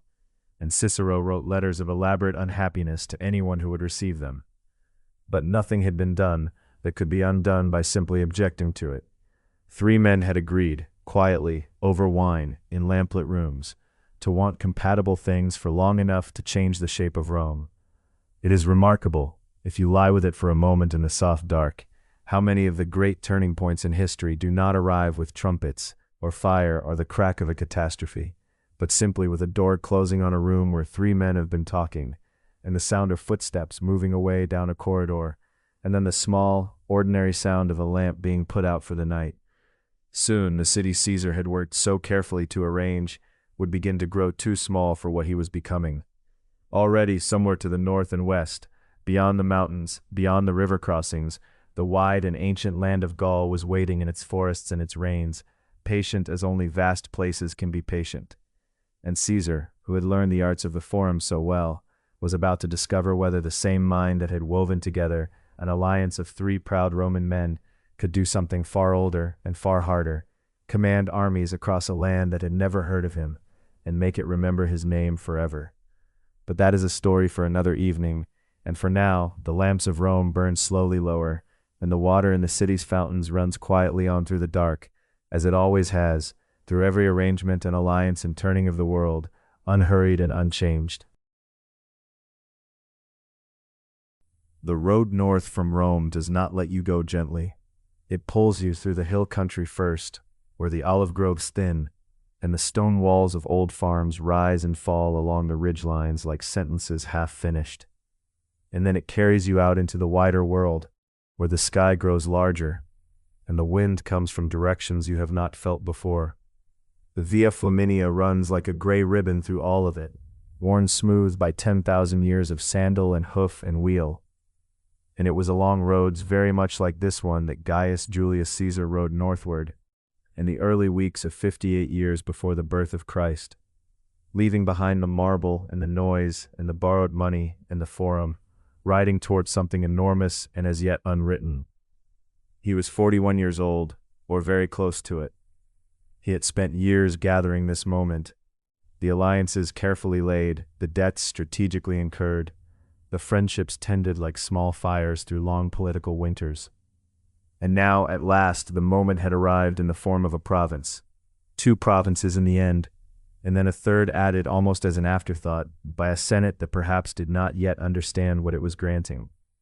Cisalpine Gaul, the northern reach of Italy itself, below the Alps. Illyricum, along the eastern Adriatic coast, and then Transalpine Gaul, the province the Romans simply called Provincia, which is where we find our word today, the thin settled corridor of Roman civilization running along the Mediterranean shore, with all the vast, breathing, ungoverned wildness of the Celtic world, pressing against its northern and western edges like a tide that has never quite been told where to stop. It was a command of extraordinary scope. 5 years ultimately extended with legions at his disposal and the legal authority to raise more. For a man shaped by the forum, by the cut and thrust of senatorial debate, by the sleepless ingenuity of Roman politics, this was a different kind of instrument entirely. An army is not an argument. It does not respond to eloquence alone, though Caesar, being Caesar, would find ways to make it respond to that too. An army is weight and movement and hunger and cold, and the particular loyalty that only shared hardship can build. He would have to learn it differently than he had learned everything else. And there is something quietly wonderful in imagining him, this supremely verbal, supremely political creature, riding north into a world that would ask entirely new things of him. The province he inherited was not quite at peace when he arrived. It is said that even before he had properly settled himself, the news came of a migration. The Helvetii, a Celtic people from the high plateau that we would now call Switzerland, were gathering in enormous numbers and preparing to move westward through Roman territory, seeking new lands beyond the mountains. The scale of it was staggering. Ancient sources speak of hundreds of thousands of people, men, women, children, livestock, wagons heavy with everything a civilization carries when it decides to uproot itself entirely. Whether the numbers were quite as large as reported is gently uncertain, but the movement itself was real and vast, and it was heading directly across land that Caesar had been given to protect. He moved with the speed that would become one of his most recognizable signatures, not reckless speed, but the particular swift deliberateness of a mind that has already thought 3 steps ahead before most men have finished thinking 1. He sent word ahead. He called up troops. He used the days while he was still gathering his forces to construct a defensive wall along the Rhone. Not a permanent fortification, but a delay, a breathing space, time purchased with earth and timber, while the larger army assembled. And the Helvetii, finding their easiest path blocked, were diverted northward, which brought them into the territory of Rome's Gallic allies, which gave Caesar the pretext, and arguably the genuine obligation, to pursue them further. It is worth pausing here, in the slow drift of this evening, to feel the land itself, because the land is everything in this story. Gaul, Transalpine Gaul, the whole enormous territory beyond the Alps, was not a single thing. It was a world of worlds, a patchwork of tribes and territories and ancient loyalties and older hatreds, sewn together by rivers as much as by anything else. The Rhone running cold and swift from the alpine snowfields, the Saône moving thick and dark through forested lowlands, the Loire, the Seine, the Rhine eventually, each one a boundary and a road and a mystery, each one reflecting whatever light the sky chose to offer on a given morning. The forests were old beyond Roman reckoning, dense with oak and beech, full of a silence that had nothing submissive about it. The hill forts of the Celtic peoples crowned the high ground, the Apida, the Romans called them, and from their ramparts on a clear day, you could see so far across the rolling green that it felt less like a view and more like a slow revelation of how much world there was. The peoples who lived in all of this were not the barbarians that later imagination sometimes made of them. They were farmers and traders and metal workers of extraordinary skill. Their bronze and iron and gold wrought into forms of spiraling beauty that the Roman world found simultaneously foreign and magnificent. They fought with ferocious discipline when they chose to fight. They had their own poets and their own priests and their own complex web of obligations that held their societies together across generations. They were, in the simplest terms, people, full and various and not at all easy to summarize, which is perhaps why Caesar's own account of them, the commentary that he wrote in the clean, direct Latin that school children would still be reading 2,000 years later, is at its best when it pauses to observe, and its most partial when it pauses to justify. Because we should hold both things at once in this quiet hour. Caesar the commander was genuinely extraordinary. His grasp of terrain, his ability to inspire and discipline his legions, his tactical imagination, his sheer physical endurance on campaign, all of it remarkable in ways that even his enemies acknowledged. And Caesar the governor was also, in ways that weigh upon history, a man who brought enormous violence to peoples who had not asked to be incorporated into the Roman project. The two things are true together, and the story is larger for holding them both. After the Helvetii were defeated and turned back toward their homeland, and the engagement fought near the river Saône was brutal and decisive, Caesar found himself drawn further. This is the logic of empire, and also the logic of a man who has spent his entire political life borrowing against a future that must perpetually deliver. There were always new threats, New appeals from allied tribes, new reasons why the stability of the province required one more campaign, one more season, one more river crossed. The German chieftain Ariovistus, who had moved a large Germanic force west of the Rhine and was pressing hard against the Gallic tribes of the interior, presented himself as exactly such a reason. Caesar met him in negotiation first, and here the old forum instinct served him, the careful reading of a room, the sense of where pressure should be applied, and when negotiation failed, in battle. By the end of that first summer, Caesar had moved further into Gaul than any Roman general before him. He had won 2 significant engagements, added to the reputation he had carefully been building for 2 decades, and sent dispatches back to Rome that were read aloud in the forum to crowds who began, perhaps for the first time, to feel the full weight of what his name might mean. The debts that had seemed so ruinous, the political risks that had seemed so steep, were beginning to look like very calculated investments indeed. He would have made his camp somewhere in the eastern reaches of Gaul that autumn, the legions settling into their winter quarters in the methodical Roman way, the tents aligned and the ditches dug, and the cooking fires lit against the gathering cold. The smoke of those fires rose in long pale columns into the autumn air, visible for miles across the open land, the smell of them drifting through the oak-dark forests, like a message in a language the trees did not yet speak. And somewhere in that camp, by the light of an oil lamp guttering gently in the cold air that found its way through every gap in every tent, Caesar would have been writing, already shaping the account of what had happened into the clean and deathless sentences we still have. The year had only just begun, in any sense that mattered. The rivers of Gaul were still to be crossed. The deeper forests were still to be entered. The great tribes of the north and west were still to be met. All of it lay ahead, enormous and patient, waiting in the lamplight at the edge of the known world. Let that image settle with you now. The small, bright lamp, the dark and breathing land beyond, the scratch of a stylus on wax, the slow beginning of something that has not yet found its shape. There is no hurry. The next crossing can wait for morning. Let the fire do its quiet work, and let sleep come in its own good time. The rain had been falling for 3 days somewhere in the interior of Gaul, and the Roman camp was quiet beneath it, the leather of the tents darkened and heavy, the cooking fires struggling and spitting at the edges of the embers, the mud between the rows of billets soft and deep, and smelling of iron and wet earth, and the distant green memory of pine forests stretching away into distances that had no name in Latin. This is where we return tonight, not to the marble and the forum and the torchlit corridors of Roman politics, but to something older and stranger and more vast. The land itself, the sheer immensity of it, the way Gaul spread out before Caesar's legions like a world that had never agreed to be known. To follow Caesar through these years is to follow him into a landscape so large, so textured, so various in its peoples and its weathers and its moods, that even he, a man who had already survived dictatorship and pirates and exile and debt and the roaring chaos of the Roman Forum, must have paused sometimes on a ridge or at a river's edge and felt something quiet and enormous settle over him, the particular silence of a land that had been here long before Rome and did not especially feel the need to hurry. He had arrived in the province of Gallia Narbonensis, the Roman-held southern portion, already acquainted with urgency, already moving.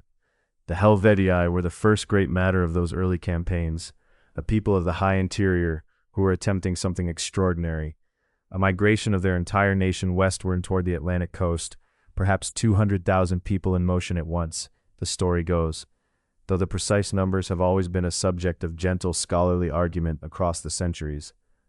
Caesar had blocked their path, rebuilt a wall along the Rhone, maneuvered his legions with a speed that surprised everyone, including perhaps his own officers, and had ultimately turned the Helvetii back. It was not a small thing.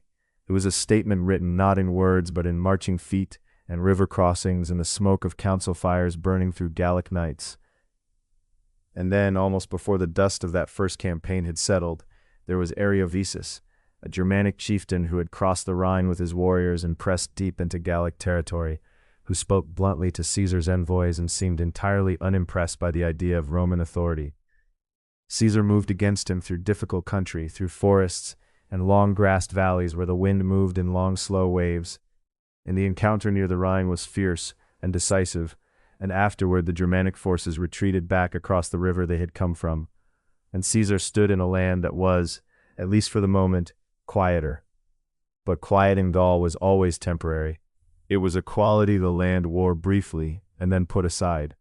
What is extraordinary, thinking of these years as a whole, and there were 8 of them, 8 long campaigning seasons moving through spring thaw and summer heat and autumn mud and the bone-deep cold of winter quarters, is the sheer accumulation of it, the way each year unfolded into the next, like pages turning in a book that kept adding new chapters before the previous ones had quite resolved themselves. Caesar fought in what is now northern France, in Belgium, along the Atlantic coast of Brittany, where the Veneti tribes sailed their heavy wooden ships in waters that the Roman sailors found strange and difficult and gray with oceanic mist. He crossed into Britain twice. Those 2 famous incursions that the story goes were more reconnaissance than conquest. The chalk cliffs appearing through the sea haze like a rumor of another world. The tides behaving in ways that no Mediterranean-trained sailor had prepared for, pulling and shoving at the Roman ships with a relentless indifference that had nothing to do with the inland sea Caesar's officers had grown up watching. He crossed the Rhine, that vast and muscular river, the color of cold slate, moving always with a kind of deep, intentional force, on a bridge his engineers constructed in just 10 days, an achievement so astonishing in its speed and ambition that even Caesar's enemies back in Rome had to pause over it with something very close to unwilling admiration. The bridge stood, the legions crossed. They moved into Germanic territory for long enough to demonstrate that the crossing was possible, that Rome could reach beyond the river if it chose to, and then they came back, and the bridge was dismantled behind them, leaving the Rhine to its own business, smooth and gray and entirely unmoved, and through all of it, the army was being transformed. This is the thing that matters most about these 8 years, perhaps more than any single battle or river crossing or political negotiation, the slow, patient, extraordinary forging of a fighting force that would eventually become the most loyal and formidable instrument of individual will that the ancient world had ever seen. Caesar ate with his soldiers. He knew their names.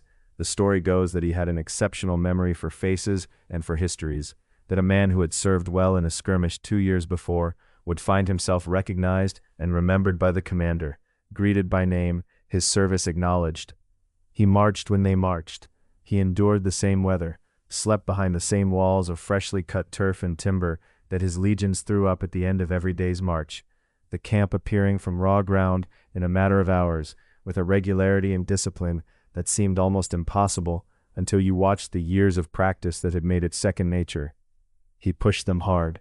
No one would pretend otherwise. The marches were long, and the country was difficult, and the supply lines stretched thin in ways that demanded constant improvisation and a tolerance for uncertainty that not every officer possessed. But he also rewarded generously, praised publicly, shared the credit in the way that men who are truly confident in their own authority can afford to do. A soldier who fought well under Caesar knew that the fact would be recorded, narrated, made permanent. And so the legions fought as legions rarely had, not merely because of discipline, but because of something harder to name, a shared identity that grew up around the figure of the man who led them through the rain and the forest and the river crossings and the cold. The land itself shaped them too. Gaul was not like anything in the Roman experience of warfare. It was not the open plains of earlier campaigns, not the familiar political landscape of the Mediterranean world. It was vast and forested and full of tribes whose relationships to one another were complex and ancient and constantly shifting, alliances forming and dissolving with a fluidity that demanded constant intelligence gathering, constant attention, constant adjustment. He gathered information with the same methodical patience that he brought to everything, through traders and hostages and friendly chieftains, and the careful debriefing of his cavalry scouts, who rode out into the green interior and came back with fragments of a picture that Caesar assembled with remarkable accuracy. There were disasters, and it would be dishonest to drift past them without acknowledgement, though we need not dwell in them. A Roman force under Quintus Titurius Sabinus was ambushed and destroyed by the Eburones tribe under their chief Ambiorix, in the winter of perhaps 54 years before the birth of Christ, nearly 15 cohorts lost in a single terrible day in the forest. one of the worst Roman military catastrophes in memory.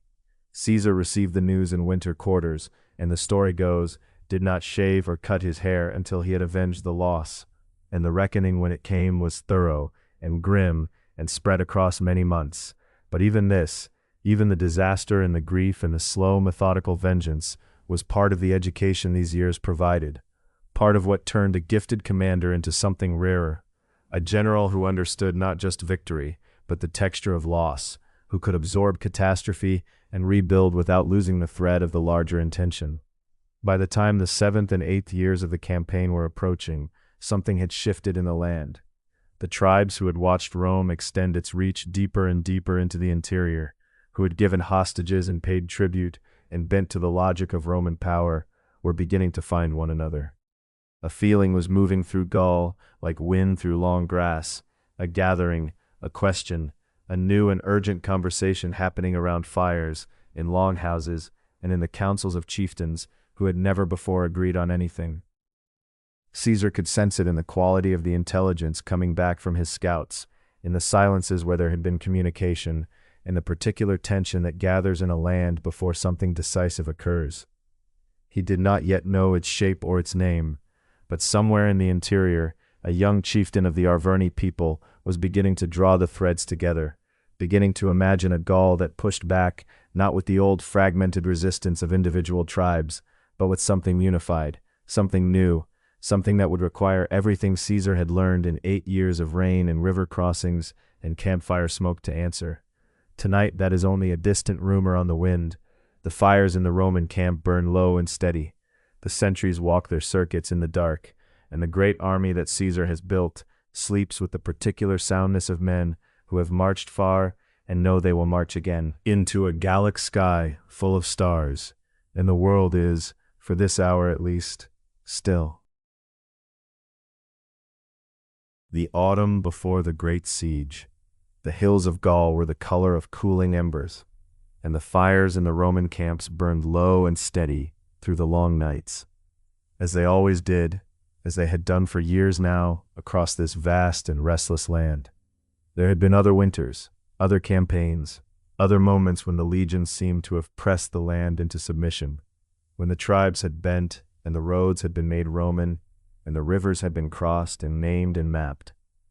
But something was different in those months, something that moved through the Gallic villages like a change in the wind, something that gathered itself slowly, and then all at once, the way fire gathers in dry grass before anyone has thought to notice the smoke.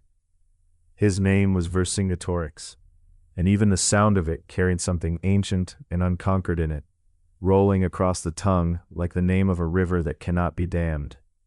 He was young, as Caesar himself had been young when Rome first gave him something to prove, and he was the son of a chieftain of the Arverni, a tribe that held its homeland in the high and forested center of Gaul with a particular fierce pride. It is said that his father had once dreamed of uniting the Gallic tribes under a single authority, and had been put to death by his own people for appearing too kingly in his ambitions. The son had inherited the dream but not the caution, and in the winter of 52 years before the birth of Christ, he set about making it real. What Vercingetorix understood, in a way that other Gallic leaders before him had not quite managed to grasp, was that the scattered resistances had achieved nothing. Tribe by tribe, valley by valley, the Romans had been able to move their legions from one fire to the next, putting each out before the next had fully caught. What was needed was not another uprising, but a single uprising, vast and coordinated, a flame lit in a dozen places at once so that no army, however disciplined, however brilliantly led, could be everywhere that it needed to be. He rode from chieftain to chieftain through the snow-dusted forests, and one by one the torches of allegiance were lifted and held together until the darkness itself seemed to glow. Caesar was in the north of the province when the news reached him, and those who traveled with him noted how still he became upon receiving it, how his face settled into that particular quality of attention that meant his mind was moving very fast indeed beneath a surface of complete calm. He had faced difficult moments before, had threaded his way through situations that should by rights have ended him, but this was of a different order entirely. The land he had spent years pacifying was coming apart at once, and between him and the loyal south lay Gaul in arms. Vercingetorix at its center, like a coal at the heart of a fire. The early months of the campaign were unlike anything the legions had yet experienced in Gaul. Vercingetorix had adopted a strategy of extraordinary discipline, one that required his own people to make terrible sacrifices. He ordered the burning of Gallic towns and granaries, anything that might feed or shelter the Romans, so that the legions would be denied the comfort of living off the land they had come to occupy. It is said that more than 20 towns were burned in the space of a few days, and the smoke of them rose in columns above the forests, like dark pillars holding up a gray sky. Only one place was spared, because its people wept and pleaded with such desperate sincerity that even Vercingetorix relented, and later that single act of mercy cost him dearly when the Romans took that town and used it as a foothold. The two armies circled and probed and struck at one another across the hills and river valleys of central Gaul, and for a time the campaign seemed to hang in a genuine balance, which was itself something new, something that the legions felt in their bones, even if they did not say it aloud around the campfires at night. Caesar pushed hard, drove his men through conditions that would have broken most armies, crossed difficult country with a speed that bordered on the supernatural, and yet Vercingetorix seemed always to understand where he was going and to have made some preparation before he arrived. At Gergovia, the great hilltop stronghold of the Arverni, Caesar suffered what can only be called a defeat, one of the very few in his career, and the sensation of it seemed to pass through the Roman camps like a cold draft under a door. The legions had overreached themselves in an assault on the walls, and the men had been driven back with losses that were not catastrophic in number, but heavy in meaning. Vercingetorix rode among his warriors that evening, and the fires on the hilltop burned with something that looked very much like joy. But then, as so often in the story of Caesar, the shape of things shifted in a way that no one had quite predicted. Vercingetorix made a decision, under pressure from his chieftains, and perhaps from his own desire to deliver a final blow, to bring his cavalry against the Romans on the march. The engagement did not go as he had hoped. Caesar's Germanic horsemen, formidable and fast, turned the Gallic cavalry and broke it, and Vercingetorix, with his army intact but his cavalry shattered, made the choice that would define everything that followed. He withdrew with his forces into the hilltop town of Alesia, in the territory of the Mandubii, and there he resolved to wait for the relief army that he had already sent word to summon from every corner of Gaul. And so began the siege. Alesia stood on a high plateau between two rivers, a natural fortress of almost impossible strength, and the Gallic army within its walls numbered, by the reckoning that has come down to us through Caesar's own account, close to 80,000 soldiers. Caesar looked at that hill and at those walls and at the land spreading out around them, and he made the decision that would be spoken of for as long as soldiers studied war. He would not simply besiege the town. He would encircle it entirely, building a ring of fortifications around it so complete and so engineered that nothing could pass in or out, and then he would build a second ring of fortifications facing outward, to receive the relief army when it came, so that his own force would be caught between two armies of vastly greater combined size, and would have to hold both rings at once.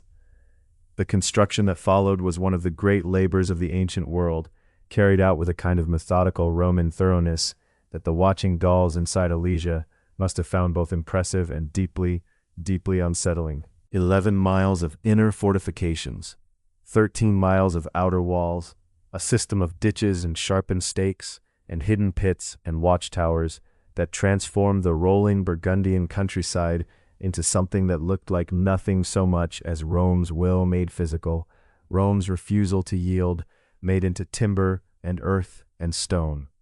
For weeks the armies watched each other across that engineered landscape, and the fires in the Roman camps burned through the nights in their long doubled rings, a glowing geometry imposed upon the dark hills of Gaul. When the relief army came, it was enormous, the largest Gallic force that had ever been assembled, and the accounts that have come down to us suggest numbers so vast that even Caesar's precise and measured prose seemed slightly awed by them. For 2 days and more the battles raged around the outer ring, the Gauls pressing in from outside, Vercingetorix pushing out from within, and the Romans holding the space between with everything they had. There were moments when sections of the outer wall were breached, and the situation was as close to collapse as Caesar had ever known, and he rode himself to the critical points in his red cloak, visible and unhurried, moving among his men like a steady flame that refuses to go out in the wind. And then on the final day, at the final crisis, the relief army broke. It did not shatter all at once, but rather unraveled, the way a fire unravels when the last fuel is spent, first the edges, and then the whole. The Gallic cavalry scattering across the hills, the infantry losing its purpose, the long retreat beginning. Inside Alesia, watching from the walls, the warriors and their great chieftain understood what they were seeing. The next morning, Vercingetorix rode out of the gates and laid down his arms before Caesar's tribunal, and the resistance of Gaul, the vast coordinated flame that he had spent his young life kindling into being, went quiet. The camp settled, the fires burned on through the night, as they always had, steady and low and constant, casting their warm light on the faces of exhausted men who had done something that would take a long time to understand. The land around Alesia was still, the hills dark, the rivers moving softly in the early autumn dark. Caesar sat and thought, and the next question was already forming in his mind, the question of what lay west of these hills, what lay beyond the edge of the campaign, what lay at the far end of the long road that led, as all roads did, eventually, back to Rome.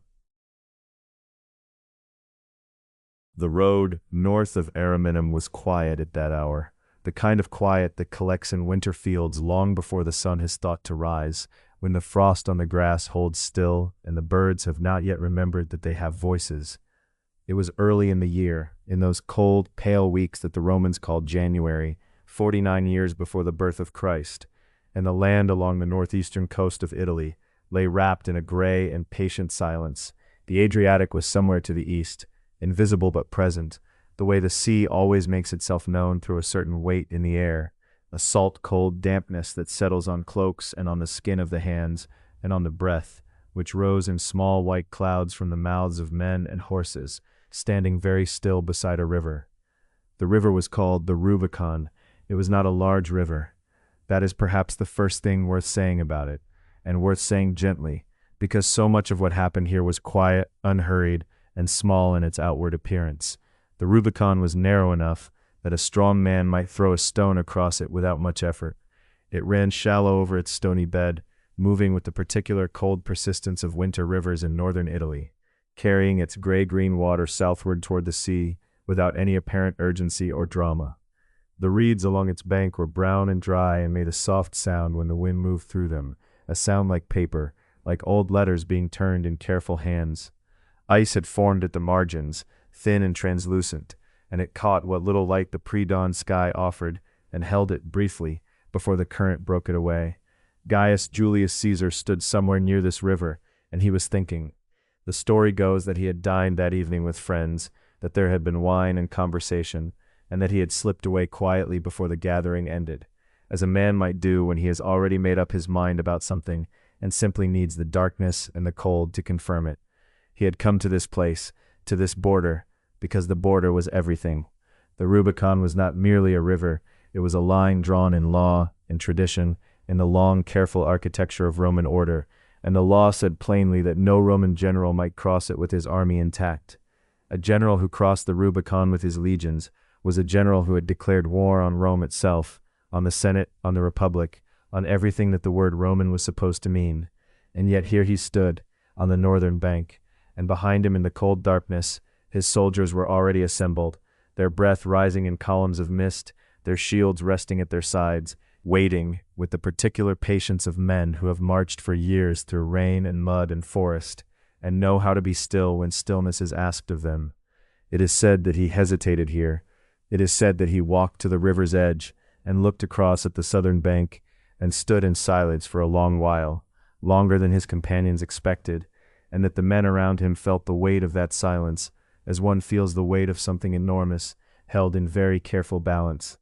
His officers were there, men who had fought beside him through the long Gallic years, men who had crossed the Rhine with him and looked out at the gray morning over the English Channel, men who trusted him with a depth that had been earned in mud and cold and firelight. They did not speak. They watched him and they waited, because they understood, each one of them, exactly what this moment was. Caesar himself, the story goes, spoke of the crossing as a step from which there could be no return.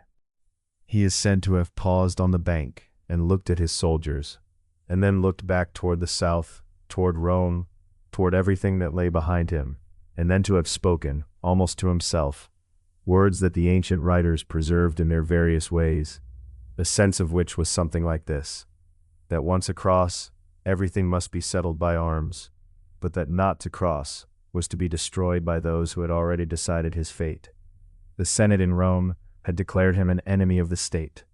His enemies had stripped him of his province, of his command, of the protection that command offered him. If he returned to Rome without his army, he would be a private citizen, and a private citizen facing enemies who had the full machinery of Roman law arrayed against him. He had, in the way that such things happen to men who live at the edge of greatness and danger simultaneously, arrived at the narrowest point of a very long road, where the only choices were forward and backward was simply another word for finished. He chose forward. The crossing itself, when it came, was unhurried. The river was shallow, and the legions waded it in the cold and the dark, the water coming up around their boots and their calves, the current pulling gently at them as if the river itself were trying in its mild and inoffensive way to suggest that they might reconsider. The men crossed without ceremony, without trumpets or speeches, without the grand formal rituals that Romans attached to so many public occasions. They crossed because their general had decided they would cross, and because they had made a long habit of believing in his decisions, and because the cold water was no worse than 100 other rivers they had waded in the course of their lives together. When they came up on the southern bank, the frost on the grass there looked exactly like the frost on the grass of the northern bank, and the reeds along the water's edge made the same dry, papery sound in the wind, and the sky was the same gray, dark sky, and the world was, in all outward appearances, entirely unchanged. But it was not unchanged. Every man on that southern bank understood that something irreversible had occurred, that the world they stood in now was a different world from the one they had stood in 10 minutes before, even if the stars overhead were the same stars, and the cold was the same cold. Caesar had crossed the Rubicon with his army. The die, as the ancient writers record him saying, was cast. The long, careful machinery of the Republic was now turning in a direction it had never been designed to turn, and the consequences of this gray, quiet, almost gentle crossing of a small provincial river would unfold across the Mediterranean world for years and decades and centuries to come.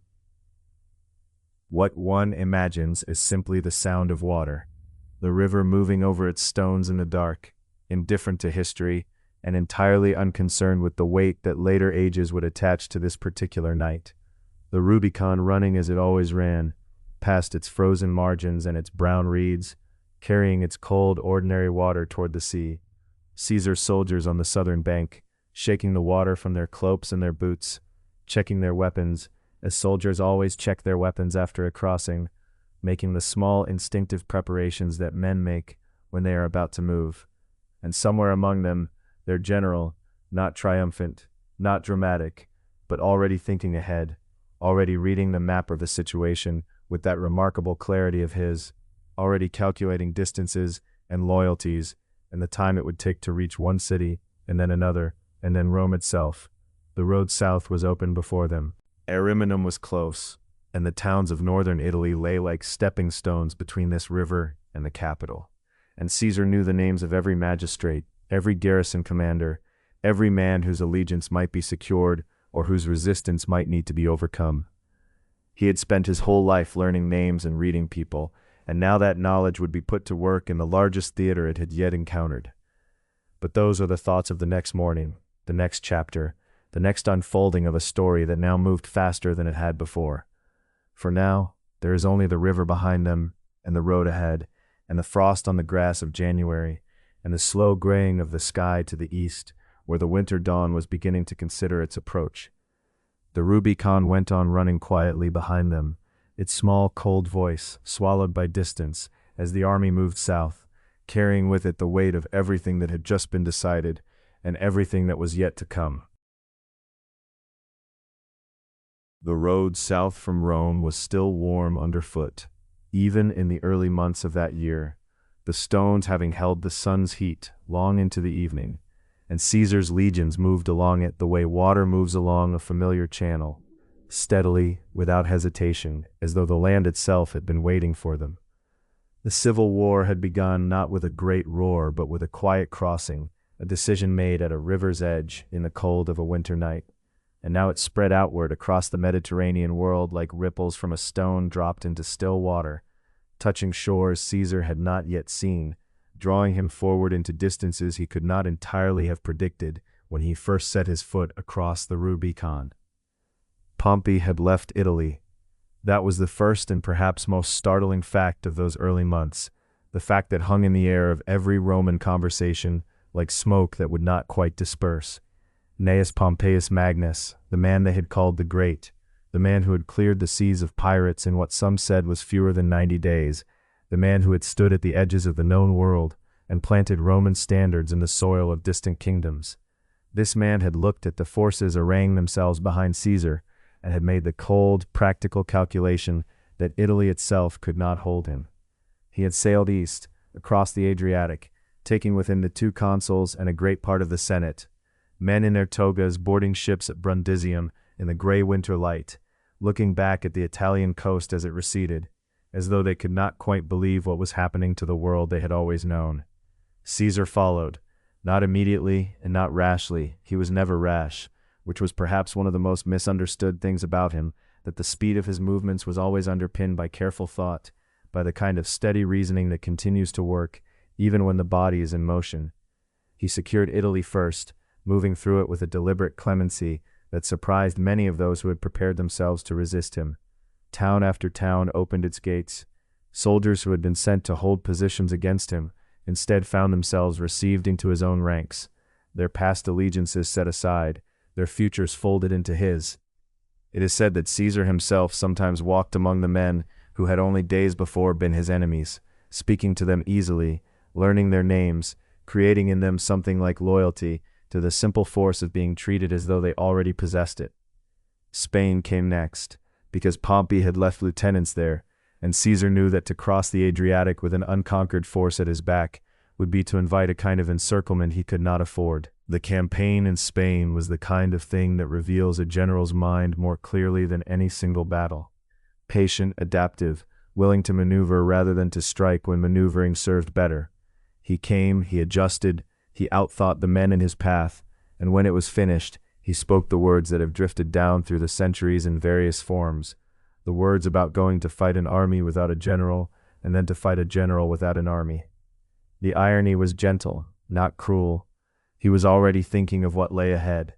The crossing of the Adriatic was dangerous in a way that no amount of preparation could entirely account for. The sea in winter is a different sea from the one that summer travelers know. Grayer, less patient, indifferent to the plans of men. Caesar's transports were too few to carry his entire force at once, and so he crossed in stages, and there were moments when the situation on the far shore looked genuinely precarious, when his men were short of supplies, and Pompey's forces held the high ground, and the distance between his divided legions felt like a wound that might not close in time. Mark Antony, bringing the second wave of troops across, fought through weather and enemy pressure to join him, and when the 2 forces finally came together on the Epirote coast, it is said that Caesar embraced his old lieutenant with something that went beyond relief. It was the recognition of someone who had trusted in the same thing he had trusted in and had been proven right. The campaign that followed moved through months, through the hills and valleys of Greece, through towns and landscapes where older wars had left their own quiet marks upon the earth. There were reverses, the kind of reverses that would have shaken a less settled commander. At Dyrrhachium, Pompey's men broke through Caesar's lines and inflicted serious losses, and Caesar is reported to have said afterward that victory had been within Pompey's grasp that day, that if only his opponent had pressed the advantage, the war might have ended there in a way that history does not record. But Pompey did not press, and Caesar withdrew in good order, and the story continued. It ended, or rather this chapter of it ended, at a place called Pharsalus, in Thessaly, on a summer day in the year that lay 48 years before the birth of Christ. The battle itself was fought in the kind of heat that presses down on everything, the kind of heat that makes distances shimmer and turns the far line of soldiers into something almost unreal. Pompey had more cavalry, and he placed great confidence in them, intending to sweep around Caesar's right flank and collapse his line from behind. Caesar had anticipated this. had hidden additional infantry cohorts at an angle to receive the charge. And when Pompey's horsemen came, they were met not by the expected disorder, but by an ordered wall of men who thrust their javelins upward at the riders' faces. It is said that many of the cavalrymen, drawn from the aristocratic families of Rome, and unused to the particular ugliness of that kind of fighting, flinched and turned away. The flank held, the counterattack came, and Pompey's great army, which had outnumbered Caesar's considerably, began to come apart the way a cloth comes apart when a single thread gives way in the wrong place. Caesar rode among the prisoners afterward, and spoke words of pardon, and it is said that he genuinely meant them, that clemency was not merely a tool of policy for him, but something closer to a conviction, a belief that the destruction of Roman men served no Roman purpose. He had not wanted this war, or if he had wanted it in some deep place beneath conscious wanting, the wanting was not for blood but for recognition, for the acknowledgement of what he had built and done and become during those long years in Gaul. Pompey fled.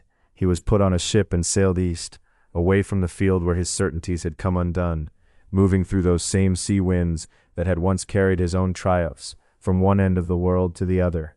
He sought refuge in Egypt, where the young pharaoh Ptolemy XIII held a precarious court, and where advisers whispered to the boy king that a man who had just lost such a battle was a dangerous guest, a man whose friendship would cost more than his enmity. What happened on the Egyptian shore is one of the quieter horrors of that whole era. Pompey was rowed to the beach in a small boat, attended by a few companions, and on that beach men who had been sent by the Egyptian court were waiting for him. Caesar arrived in Egypt shortly after, and when they brought him the head of Pompey, wrapped, it is said, and offered as a gift as proof of the new court's allegiance, Caesar turned away. He wept. The sources differ on the precise nature of that grief, as sources always do when they must explain the interior weather of great men, but something in him recoiled from the sight. This had not been the ending he had imagined. Pompey had been his rival, his enemy in the most consequential sense, the man whose power had stood in opposition to his own for years.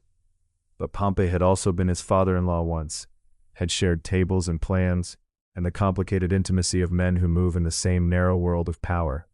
To receive that head on that shore, in a foreign land that smelled of the river and the heat of an older civilization entirely, it was a kind of ending that offered no satisfaction, only a strange flatness where triumph should have been.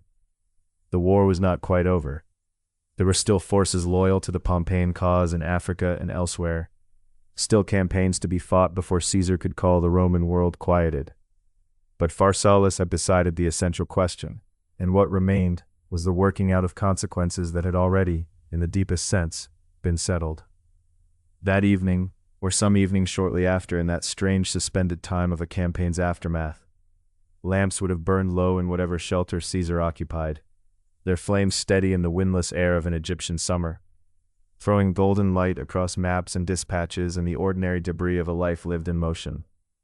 And outside, the great river moved in the darkness, carrying its ancient silt toward the sea, indifferent and unhurried, as it had moved long before any Roman had thought to give his name to the world. Tomorrow would bring new things, a city of extraordinary age and learning, a court, a queen. But tonight perhaps there was only the lamplight, and the strange weight of an ending that had not felt like victory at all. The salt air comes first, before anything else, a warm, heavy salt carried on a wind that is nothing like the winds of Italy, thicker somehow, older, touched with something green and distant that you cannot quite name, until someone tells you it is the river, the great river, bleeding its silt into the sea for 1,000 miles before it even reaches you here on the deck of a Roman galley drifting toward the most extraordinary city in the world. It is the autumn of 47 years before the birth of Christ, and the war that has consumed so many years and so many lives is not yet fully over, but Caesar has followed its last chapter here, to the eastern edge of the Mediterranean, to the coast of Egypt, where the lighthouse of Alexandria rises from its island like a white finger pointing quietly at heaven. The sailors say it stands nearly 400 feet tall, though such measurements feel almost meaningless when you are looking at it from the water, watching its fire burn even in daylight, a pale smear of smoke unraveling into a sky so blue it seems painted rather than real. The city spreads behind it in long horizontal lines, white and honey-colored and gleaming, arranged with a precision that speaks of Greek minds laying out streets with rulers and philosophy, rather than the organic sprawl of Rome growing like a vine over its 7 hills. This is Alexandria, and there is nowhere else quite like it on the earth. Caesar arrives to find it already complicated. The young king Ptolemy XIII, brother and husband by Egyptian custom to his sister Cleopatra, has recently had Pompey killed on this very shore. It is said he believed this would please Caesar, would end the civil war cleanly, would buy Egypt some safety in a world being reorganized by Roman power. Instead, as the story goes, Caesar wept, or something in him went still and cold in a way that those around him mistook for grief, and perhaps was.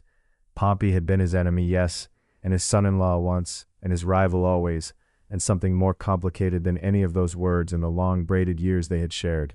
And now he was gone, killed on a foreign beach by men acting for a boy king who thought politics was simple, and Caesar held the severed head of the man he had spent years chasing across the world, and the hollowness of it must have been enormous. He takes up residence in the royal palace district which sits along the harbor, in a series of colonnaded buildings so fine that even Caesar, who has seen the best of Rome and the whole length of Gaul, seems to have paused in genuine admiration. The marble here is different, veined with colors you don't find in Italy, rose and gray and a deep green that comes from somewhere far to the south, quarried from mountains the Romans have never visited. The floors are cool, even in the warmth of the Egyptian autumn, and the rooms open onto gardens where fountains run night and day. And beyond the gardens the sea shimmers with a light that is softer here than in the north, more golden, more patient. And then there's Cleopatra. She is 21 years old, which means she is roughly 30 years younger than Caesar, and she is not in Alexandria when he arrives, because her brother's court has forced her out, has named her enemy, has pushed her to the margins of her own kingdom. But she is not the kind of person who stays at the margins. The story has been told so many times in so many forms that it has acquired the quality of a dream. But the essence of it seems to be this: she has herself brought to Caesar secretly, wrapped in something, a carpet or a sack of cloth. The details shift with every telling, smuggled past her enemies and into the palace. And when she is unrolled before him, she is simply there, composed, bright-eyed, speaking to him in his own language because she speaks many languages, because she has made it her business to be remarkable in every possible direction. What Caesar sees is a woman who is not what Rome expects a woman to be. She is a ruler in her own right, or intends to be.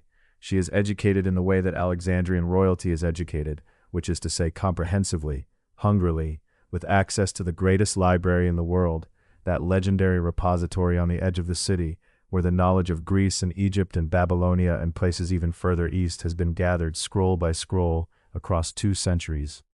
It is said she speaks 9 languages, that she is the first of her dynasty to bother learning Egyptian at all, that she understands mathematics and astronomy and can discuss philosophy with the scholars who drift through her court like planets around a quiet sun. She is also, and this is not incidental, in desperate need of a Roman alliance if she is to reclaim her throne from her brother, and Caesar is the most powerful Roman alive.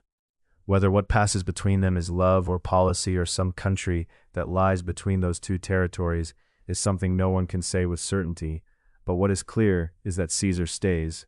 He stays for months, and this is not entirely like him. The days in Alexandria have a quality unlike the days anywhere else in Caesar's story. The pace slows. The urgency that has driven him for 20 years, that burning forward motion that carried him through Gaul and across the Rubicon and over half the Mediterranean, seems to settle here into something closer to contemplation. He and Cleopatra take a journey up the Nile together, a long and dreaming voyage on a gilded barge. The story goes that the vessel is enormous, a floating palace, rowed by oarsmen and draped in cloth of gold, and they move upriver through a landscape so ancient that Rome itself begins to seem like a young and slightly anxious city that has not yet quite figured out what it wants to be. The Nile in autumn, when the flood is just beginning to recede, is a different kind of water than the Tiber. It is brown with the silt of interior Africa, carrying soil from mountains so far away no Roman has seen them, and its banks are lined with papyrus reeds that grow taller than a man and move in the morning breeze with a sound like distant conversation. The egrets stand motionless in the shallows in the early light, white, and patient as statues, and the air above the river carries the smell of wet earth and something floral and something else beneath that, ancient and mineral, the smell of a landscape that has been doing exactly this for 10,000 years without needing anyone's permission. Caesar sees the pyramids, almost certainly, stands in their shadow, looks up at stones laid by hands that were already ancient history 2,000 years before he was born.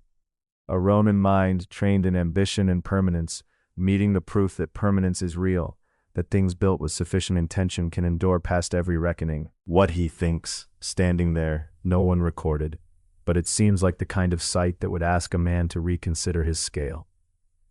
Back in Alexandria, the political situation tangles and then briefly catches fire. There is fighting in the city, a period of genuine danger that the historians call the Alexandrian War, and Caesar finds himself besieged for a time near the harbor, and the famous library may have suffered some damage from fire during this period, though the details are uncertain and much disputed, and the thought of it is too sorrowful to linger on. Caesar holds his ground. He is, whatever else he is, remarkably good at holding his ground. The situation resolves. Young Ptolemy is dealt with. Cleopatra's position is secured. And Caesar remains a little longer, moving through days lit by a light that is different from any Roman light, eating figs and river fish and bread baked in ways he has never encountered, listening to music that uses intervals his ears are not quite used to, watching the stars from a city where the astronomers have been mapping them for centuries and know their movements with a precision that will eventually find its way into everything he decides to do next. Because something is germinating in him here, in this slow Egyptian season, something about time itself and how it is counted and how it might be counted better, shaped by conversations with scholars who understand the calendar not as a political convenience, but as a map of the sky, a reckoning with the actual movements of the actual sun. He does not know yet what he will do with this, but the seed is settling quietly in the dark, the way seeds do when the conditions are finally right. When he leaves in the early months of 47 years before the birth of Christ, Cleopatra is carrying his child. He moves east first, to deal with a threat in Asia Minor, dispatched with such swift efficiency that he writes home just 3 words that have echoed ever since, their brevity a kind of poem about Roman confidence. And then eventually he turns his face back toward Rome. The city he left is not quite the city he will return to, nor is he quite the same man who left. Something of the river has come with him, that slow, brown, patient endurance, that willingness to carry what needs carrying from one shore to another without losing its way. Rome is waiting for him, full of problems and possibilities, and a senate full of men who have been watching everything very carefully. The fire of the lighthouse burned on behind him as his ships moved west, that steady, patient flame visible from the sea for miles, holding its light long after the city itself had sunk below the horizon. Rome was settling into the long blue hour before evening when Caesar came home, not as a general returning in dust and sweat from some distant frontier, not with the hollow urgency of a man who had been running toward something, but with the measured, unhurried ease of someone who had always known he would arrive here, at this particular moment, in this particular light. The city received him as cities receive the inevitable, with noise and press and color at first, torches beginning to blossom in doorways and along the Via Sacra, the smell of wood smoke drifting down from the Aventine Hill in thin gray ribbons that dissolved somewhere above the rooftops into a sky the color of faded linen. He had crossed the Rubicon. He had fought across Spain and Greece and Egypt and Asia Minor. He had looked out over the Nile and the Aegean and the gray Atlantic coast of the world's far edge, and now he was here, in the city where his lungs had first opened to take in air, walking streets he had known as a boy in the Subura, where the stones still held the particular warmth of summer afternoons, and the smell of bread and animals and old stone was as familiar to him as his own name. He had been named Dictator, not for the first time, not even the second or third, but now the appointment carried a different weight, a permanence that the earlier, shorter terms had merely suggested. The Senate had conferred upon him the office of Dictator Perpetuo, Dictator in perpetuity, and while the word was ancient and constitutional in the strict technical sense, everyone in Rome understood that something had changed, that the long, slow wobbling of the Republic had tipped irrevocably in one direction, and that the man who now walked through the city in the torchlight was not merely the most powerful man alive, but something Rome had never quite had before, a center around which all other things now turned. He wore the title with the same slightly theatrical calm he seemed to bring to everything, neither shrinking from it, nor pressing upon others the full weight of what it implied. He simply worked. And the list of what he set himself to do was, by any reasonable measure, staggering. He rebuilt. That is perhaps the simplest way to say it, and the truest. Rome had been governing a world that stretched from the cold northern forests of Britain to the sun-baked edge of the Sahara, and the machinery of that governance had grown creaking and overstrained, a system designed for a city-state now somehow asked to run a civilization. The courts were backlogged, the debt laws were punishing those who had borrowed during the years of civil disruption and could not repay. The citizen rolls had not been properly updated in years, and the grain distribution that kept the cities poor from hunger had become entangled in waste and inefficiency. Caesar moved through these problems not with the irritable impatience of a soldier forced to do paperwork, but with something that looked, to those who watched him work, like genuine pleasure. The pleasure of a mind that had been waiting its whole life for a problem large enough to hold its full attention. He reformed the debt laws with careful balance, not simply canceling what was owed, which would have been popular among the poor, but catastrophic for the credit of the entire Roman world, but instead ordering that interest already paid be counted against principal, and that property be assessed at its pre-war value, easing the burden without simply erasing it. He expanded the Senate, bringing in men from the provinces, from Gaul and Spain and other territories far from the city. And while the old aristocracy winced at this, muttering, it is said, that the Gauls who had once sacked Rome were now being invited to govern it, Caesar seemed to regard their discomfort as a small price for a Senate that better reflected the actual breadth of the world Rome controlled. He established colonies for his veterans, settling tens of thousands of soldiers on land across the provinces, giving them something to come home to, roots in the soil they had helped to conquer. He was generous with clemency in a way that struck many of his contemporaries as almost strange, as if they could not quite believe that a man who had won a civil war would not use his victory to settle every old score with blood. His enemies expected elimination, and received instead the return of their property, their political standing, their freedom to live in Rome and speak in the Forum. Cicero, who had long been ambivalent about Caesar, and occasionally actively hostile, found himself writing letters of polite gratitude for pardons extended to friends and former opponents alike. The policy had a name, clementia, mercy, and Caesar seemed to believe in it not merely as a strategic calculation, but as something closer to a principle, a conviction that a city held together by fear and reprisals was a city already beginning to break apart, while a city held together by obligation and the quiet debt of mercy was something that might actually endure. And then there was the matter of the calendar.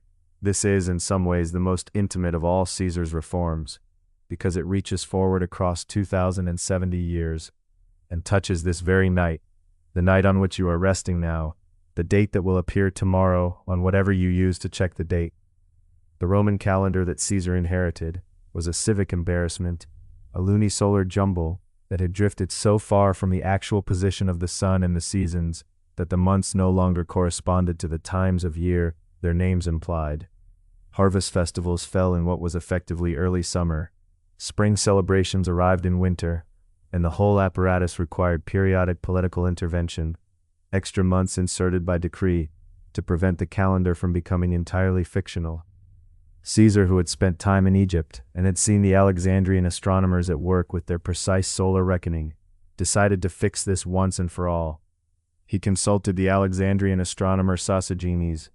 The story goes that Sosigenes was among the sharpest mathematical minds of the age, and together they constructed a calendar based on a solar year of 365 days, with an extra day inserted every 4 years to account for the additional fraction of a day the Earth requires to complete its journey around the Sun. To correct the accumulated drift of the old system, the year we would call 46 years before the birth of Christ was extended to 445 days, an act of bureaucratic violence so sweeping that the Romans called it with a certain exhausted dark humor, the last year of confusion. And then, on the first day of what we would call 45 years before the birth of Christ, the new calendar began, clean and precise and elegantly simple.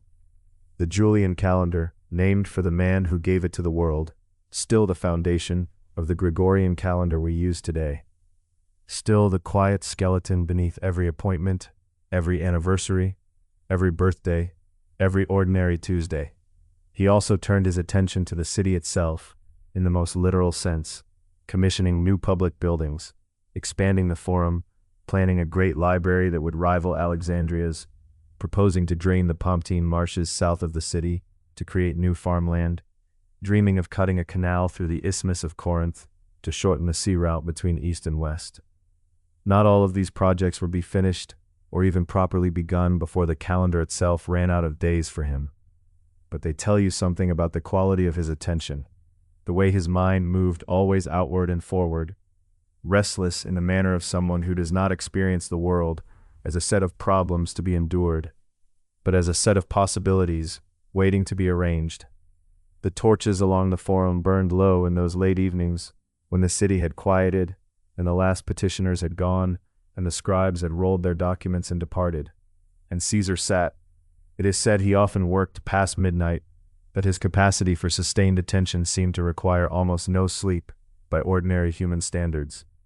In the light of oil lamps whose small flames bent and steadied in the drafts that found their way through doorways and along corridors, the same light that had always burned in this city, in every generation, the same warm wavering orange that had lit the faces of senators and slaves and street vendors and children dreaming in their beds since the city was young.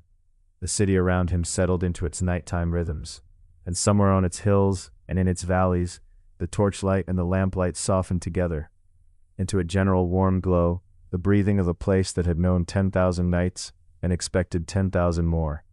Tomorrow there would be more work, and after tomorrow, more still. Sleep now, and let the lamplight hold you gently in this city at its most improbable, most brilliant, most fragile moment, knowing only that the morning ahead, in the story as in the night, comes slowly, and that what it carries with it will wait until you are ready. The city is still dark when the first sounds begin. Somewhere near the Tiber, a cartwheel turns against wet stone, and a dog lifts its head in a narrow alley, and the smell of bread drifting from an early bakery curls upward into air that is cold and faintly damp, the kind of cold that settles into Rome in the middle of March, the kind that makes a man pull his cloak a little tighter without quite knowing why.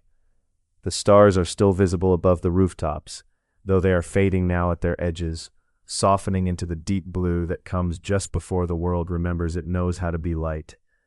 It is the 15th day of March, in the 44th year before the birth of Christ, and Rome is waking in the way it always wakes, slowly, noisily, hungrily, without any sense that this morning is different from any other morning, without any feeling in the air that the world is about to turn on its hinge and open into something entirely new. Lamplight still burns in many windows, the flame, small and steady and indifferent to the great events that men arrange around it, pushes back the dark in its small circle, warming the hands of those who rise early, throwing long shadows against plastered walls, making the familiar things of a Roman household, a clay cup, a folded garment, a sandal waiting beside a door, look ancient and tender and quietly beloved. In a house on the Quirinal hill, it is said that Caesar himself rose before the sky had fully brightened.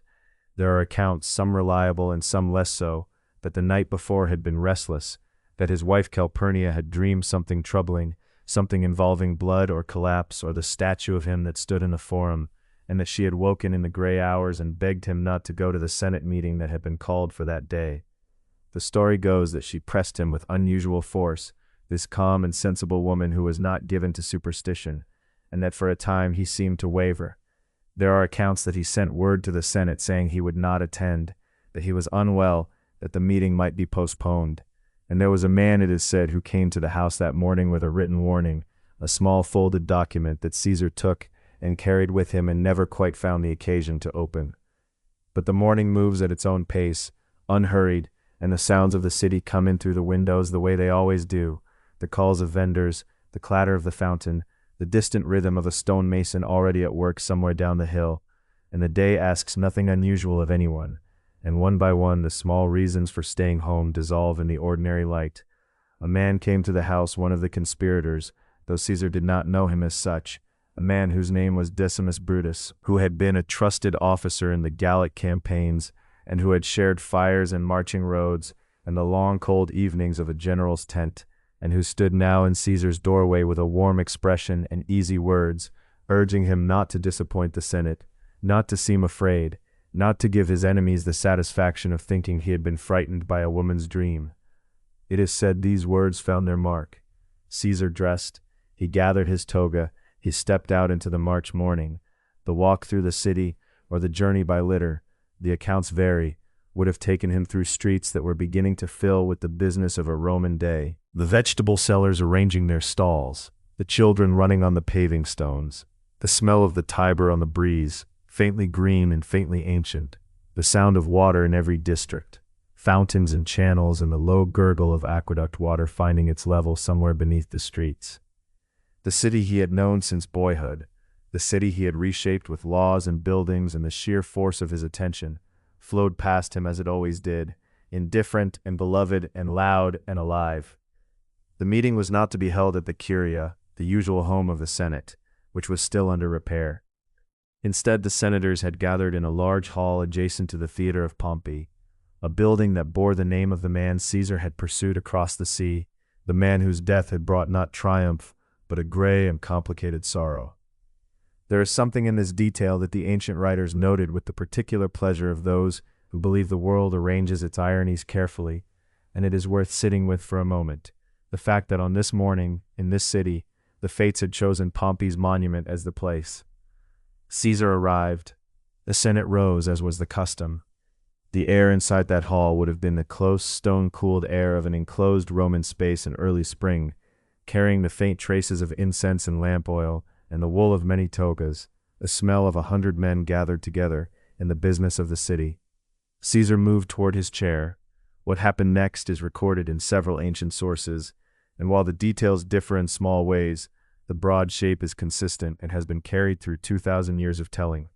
A man approached with a petition, the story goes, a request about his brother, something Caesar might have deflected to another time, but the man was insistent, and took hold of the edge of his toga, and others came forward as if to add their own voices to the petition, and in the press of bodies and the confusion of voices, the first blow came from behind. It was not a killing blow immediately. Caesar, it is said, turned, and for a moment there was something in the air between him and the men around him that was not yet fully real, the way a dream sometimes pauses on the edge of waking, and then the knives came in earnest. The accounts tell us there were 23 wounds, though some ancient writers gave different numbers, and that Caesar moved at first and then stopped moving and drew his toga up around himself as he fell, as if even in that moment some dignity was being preserved, some Roman completeness being sought.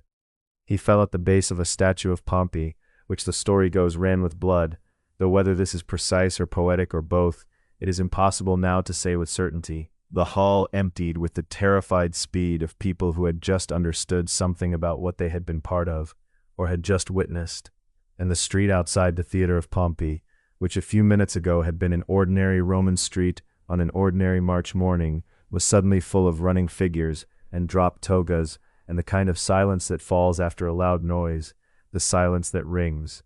Caesar lay still in the shadows of the hall. Pompey's name was on the building. The lamps were still burning. Somewhere in the city a baker was pulling bread from an oven.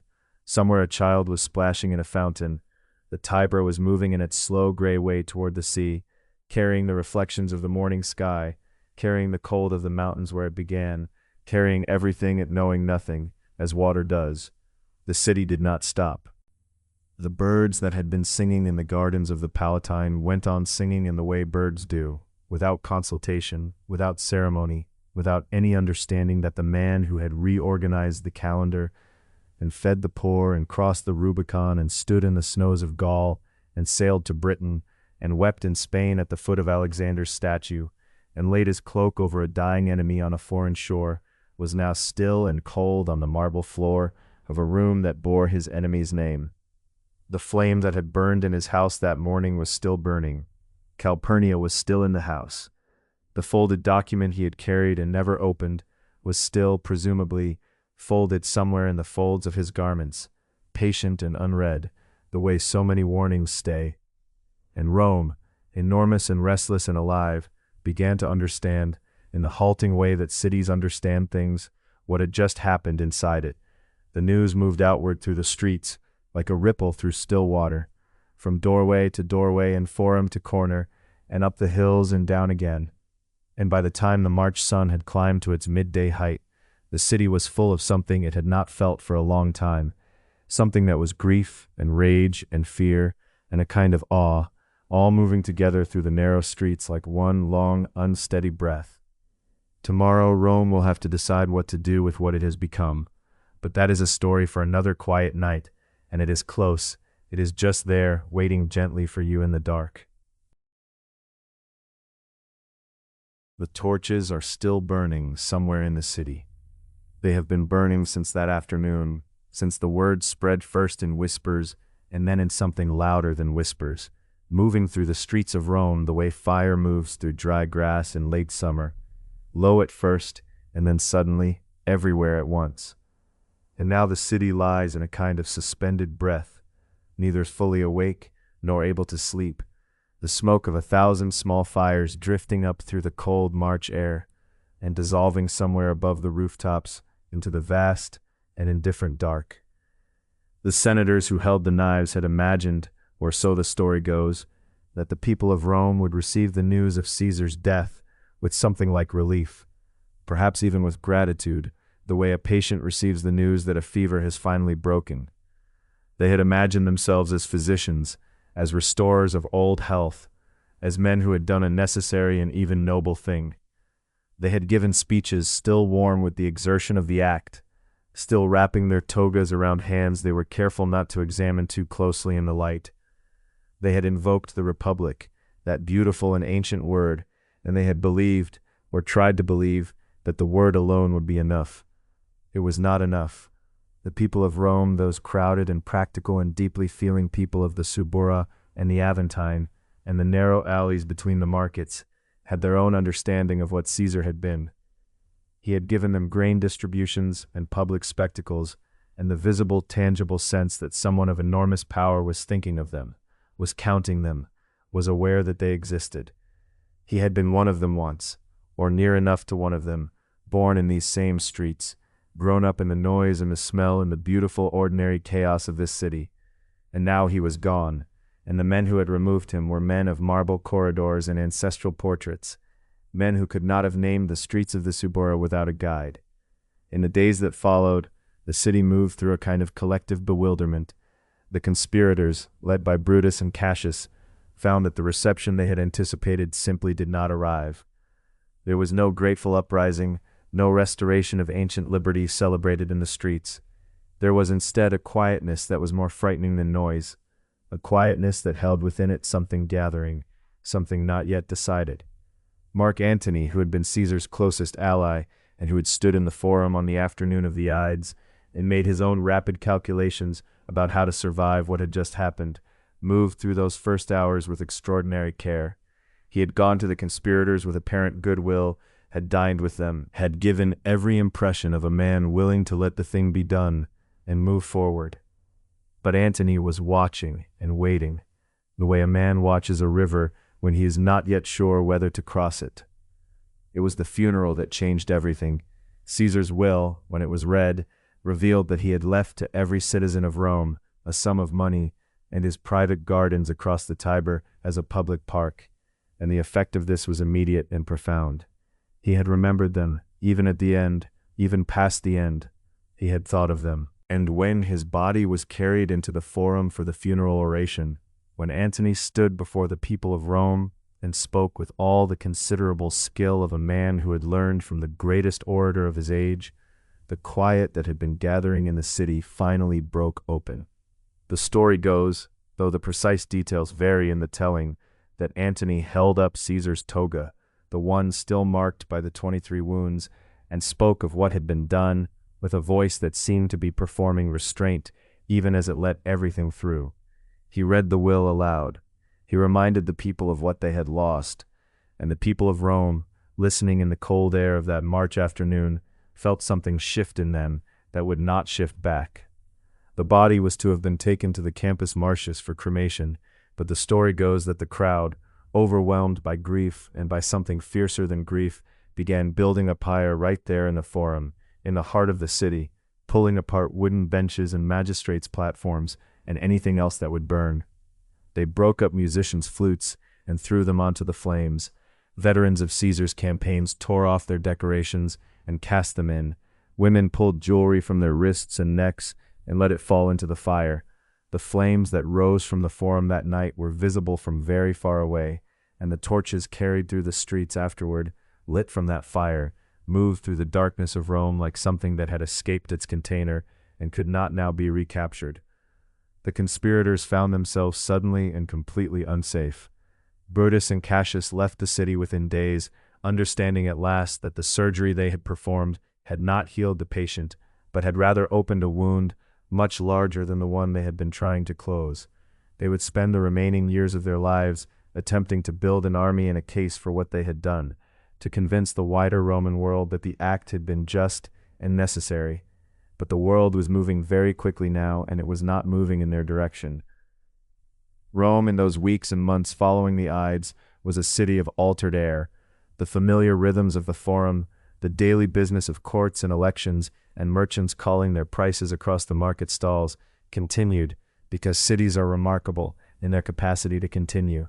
But beneath all of it, something fundamental had changed. The republic that Brutus had sought to restore was revealed by his very attempt to restore it as something that could not be simply reached back to, something that the years and the ambitions and the sheer accumulated weight of empire had made irretrievable. Caesar had not invented the tensions that destroyed the old order. He had simply been the most brilliant expression of them, and his death did not resolve them, but intensified them, as pressing on a bruise intensifies the pain. In the months that followed, a comet appeared in the Roman sky, lingering for 7 days, and the people of Rome, who watched the sky with great seriousness, interpreted it as the soul of Caesar ascending to his proper place among the gods. The Senate, in one of those gestures that are both sincerely felt and carefully calculated, formally declared Caesar to be divine, making him the god Julius, Divus Iulius, which would give his adopted son and heir Octavian the useful and powerful title of son of a god. Even in death, Caesar was providing his successors with instruments they had not thought to ask for. And Octavian, that quiet and careful young man of 18, who had been named in Caesar's will as his son and heir, began very slowly and very deliberately to move toward the center of Roman power, carrying the name of Caesar before him like a torch in a dark corridor, letting the light of it fall on everything he approached. He was not yet what he would become. He was still learning the extraordinary lesson that Caesar's life and death had demonstrated, that in Rome, as perhaps everywhere, the distance between a man and a legend is measured not in deeds alone, but in the stories told about those deeds long afterward, when the man himself is no longer present to complicate them. A city slowly settled, the way a disturbed pool of water slowly settles, but it never quite returned to the surface it had been before.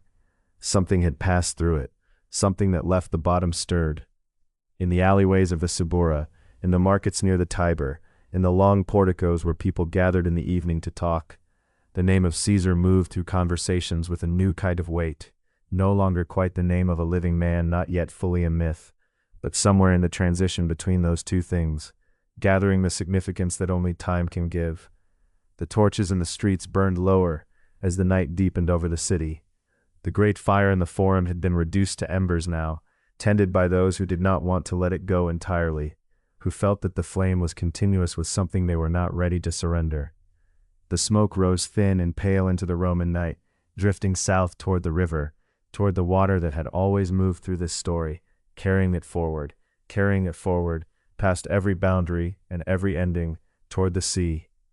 And tomorrow, when the light returns to Rome, there will be one more day to rest inside, one long and gentle drift back through all that has been, all the mornings and rivers and firelit evenings, back to the beginning of everything.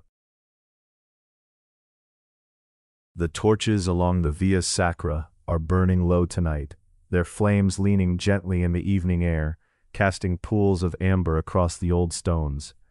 And if you were to walk this road slowly, without hurry, without destination, you might feel the whole weight of a city settling itself down into rest around you. The vendors have long since packed their baskets and gone home. The senators have folded away their togas. The legions are asleep in their camps beyond the walls, and Rome itself, this ancient and breathing thing, draws in a long, quiet breath and lets it go again, the way it has done for centuries, the way it will do for centuries more. And on a night like this, it seems possible to walk the whole length of a life and arrive, gently, at the beginning. He was born into this city, into the noise and the heat and the impossible tangle of it. The Subura stretched around his childhood like a living creature, its alleys crowded with the sounds of hammers and laughter and argument, with the smell of bread and smoke and the river running nearby in its eternal way. His family was patrician in name, in blood, in pride, and yet the house was modest, the inheritance nothing grand, and the boy who grew up in those close, narrow streets learned early what it meant to hold your head high when your purse is not heavy. He learned it well. He never forgot it. The fire in the small brazier at the center of that childhood home burned through his earliest memories like something steady and reliable, and perhaps it was that warmth, that ordinary domestic flame, that first taught him the value of keeping people close to the light. The city he grew up in was a feast for every sense. Walk through it now in memory, and you will find the markets already filling before the sun has fully risen, the fishmongers calling out across the forum, the smell of garum and fresh herbs drifting past the steps of temples, where priests are performing the first rites of the morning. There is incense on the air, and somewhere the sound of water falling through a fountain's mouth into a stone basin, that gentle, endless sound that runs beneath everything in Rome, the voice of water carried from the hills through aqueducts so vast and so ingenious that travelers from distant lands stop and simply look at them and cannot speak. This was the Rome he breathed, the Rome that lived inside him long after he had left it and changed it, and returned to it changed himself. He almost did not survive long enough to change anything at all. The story goes that Sulla's men came looking for him, that there were nights of genuine danger when the young Caesar moved through the city's shadows and understood, perhaps for the first time, how thin the membrane is between a living man and a dead one in a world where power shifts without warning. He was ill during some of that flight, it is said, feverish and carried on a litter through dark countryside, and still he kept his composure. Still he found a way through, bribing soldiers with what little he had, pressing onward. The lesson he drew from that time was one he would spend the rest of his life acting upon, that Rome's power was a blade, and a man who understood its edge could use it rather than be cut by it. And then the pirates. There is something almost dreamy about the story of those weeks on the Aegean, the blue water surrounding the ships, the pirates expecting a frightened young nobleman and receiving instead someone who made himself entirely at home among them, who complained that the ransom they had set was too low, who kept himself calm and curious and impossibly assured. He slept well on those ships, it is said. He told stories, he recited verses, and the whole time the water rocked gently beneath him, and the Mediterranean light fell across the deck, and he was, in some way that is difficult to explain, already entirely himself. Roads came after, and a slow, careful deepening of his mind, those years spent in study under the great teachers of rhetoric, learning to shape a sentence the way a sculptor shapes clay, learning that words spoken in exactly the right order, at exactly the right moment, can move crowds and change laws and build loyalties that outlast armies. The voice he forged there, in those quiet schoolrooms above the Aegean, would carry him through every forum and every battlefield that followed. It would fill the Senate House in Rome on days when the very fate of the Republic hung in the balance, and it would murmur gently in private conversations with the most powerful men and women of the ancient world. He came back to Rome and began to climb, slowly at first, carefully, spending money he did not quite have, cultivating friendships with extraordinary patience, understanding that reputation in Rome is built the way a fire is built, one careful addition at a time. He gave games, he funded gladiatorial contests, he mourned publicly and eloquently, and he prosecuted the corrupt with the kind of theatrical intensity that made the people of Rome feel that someone, at last, was paying attention to them, and they loved him for it. Not the Senate, not yet, not always, but the people, the ordinary citizens who filled the streets he had grown up in.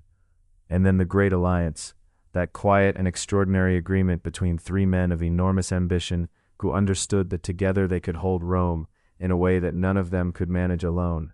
Pompey with his military glory, Crassus with his wealth, and Caesar, who had something harder to name but easier to feel, a kind of centripetal force that drew people toward him and kept them there. The First Triumvirate rearranged the world without anyone quite noticing it had happened, the way water rearranges sand beneath it, gradually and then completely. Gaul followed.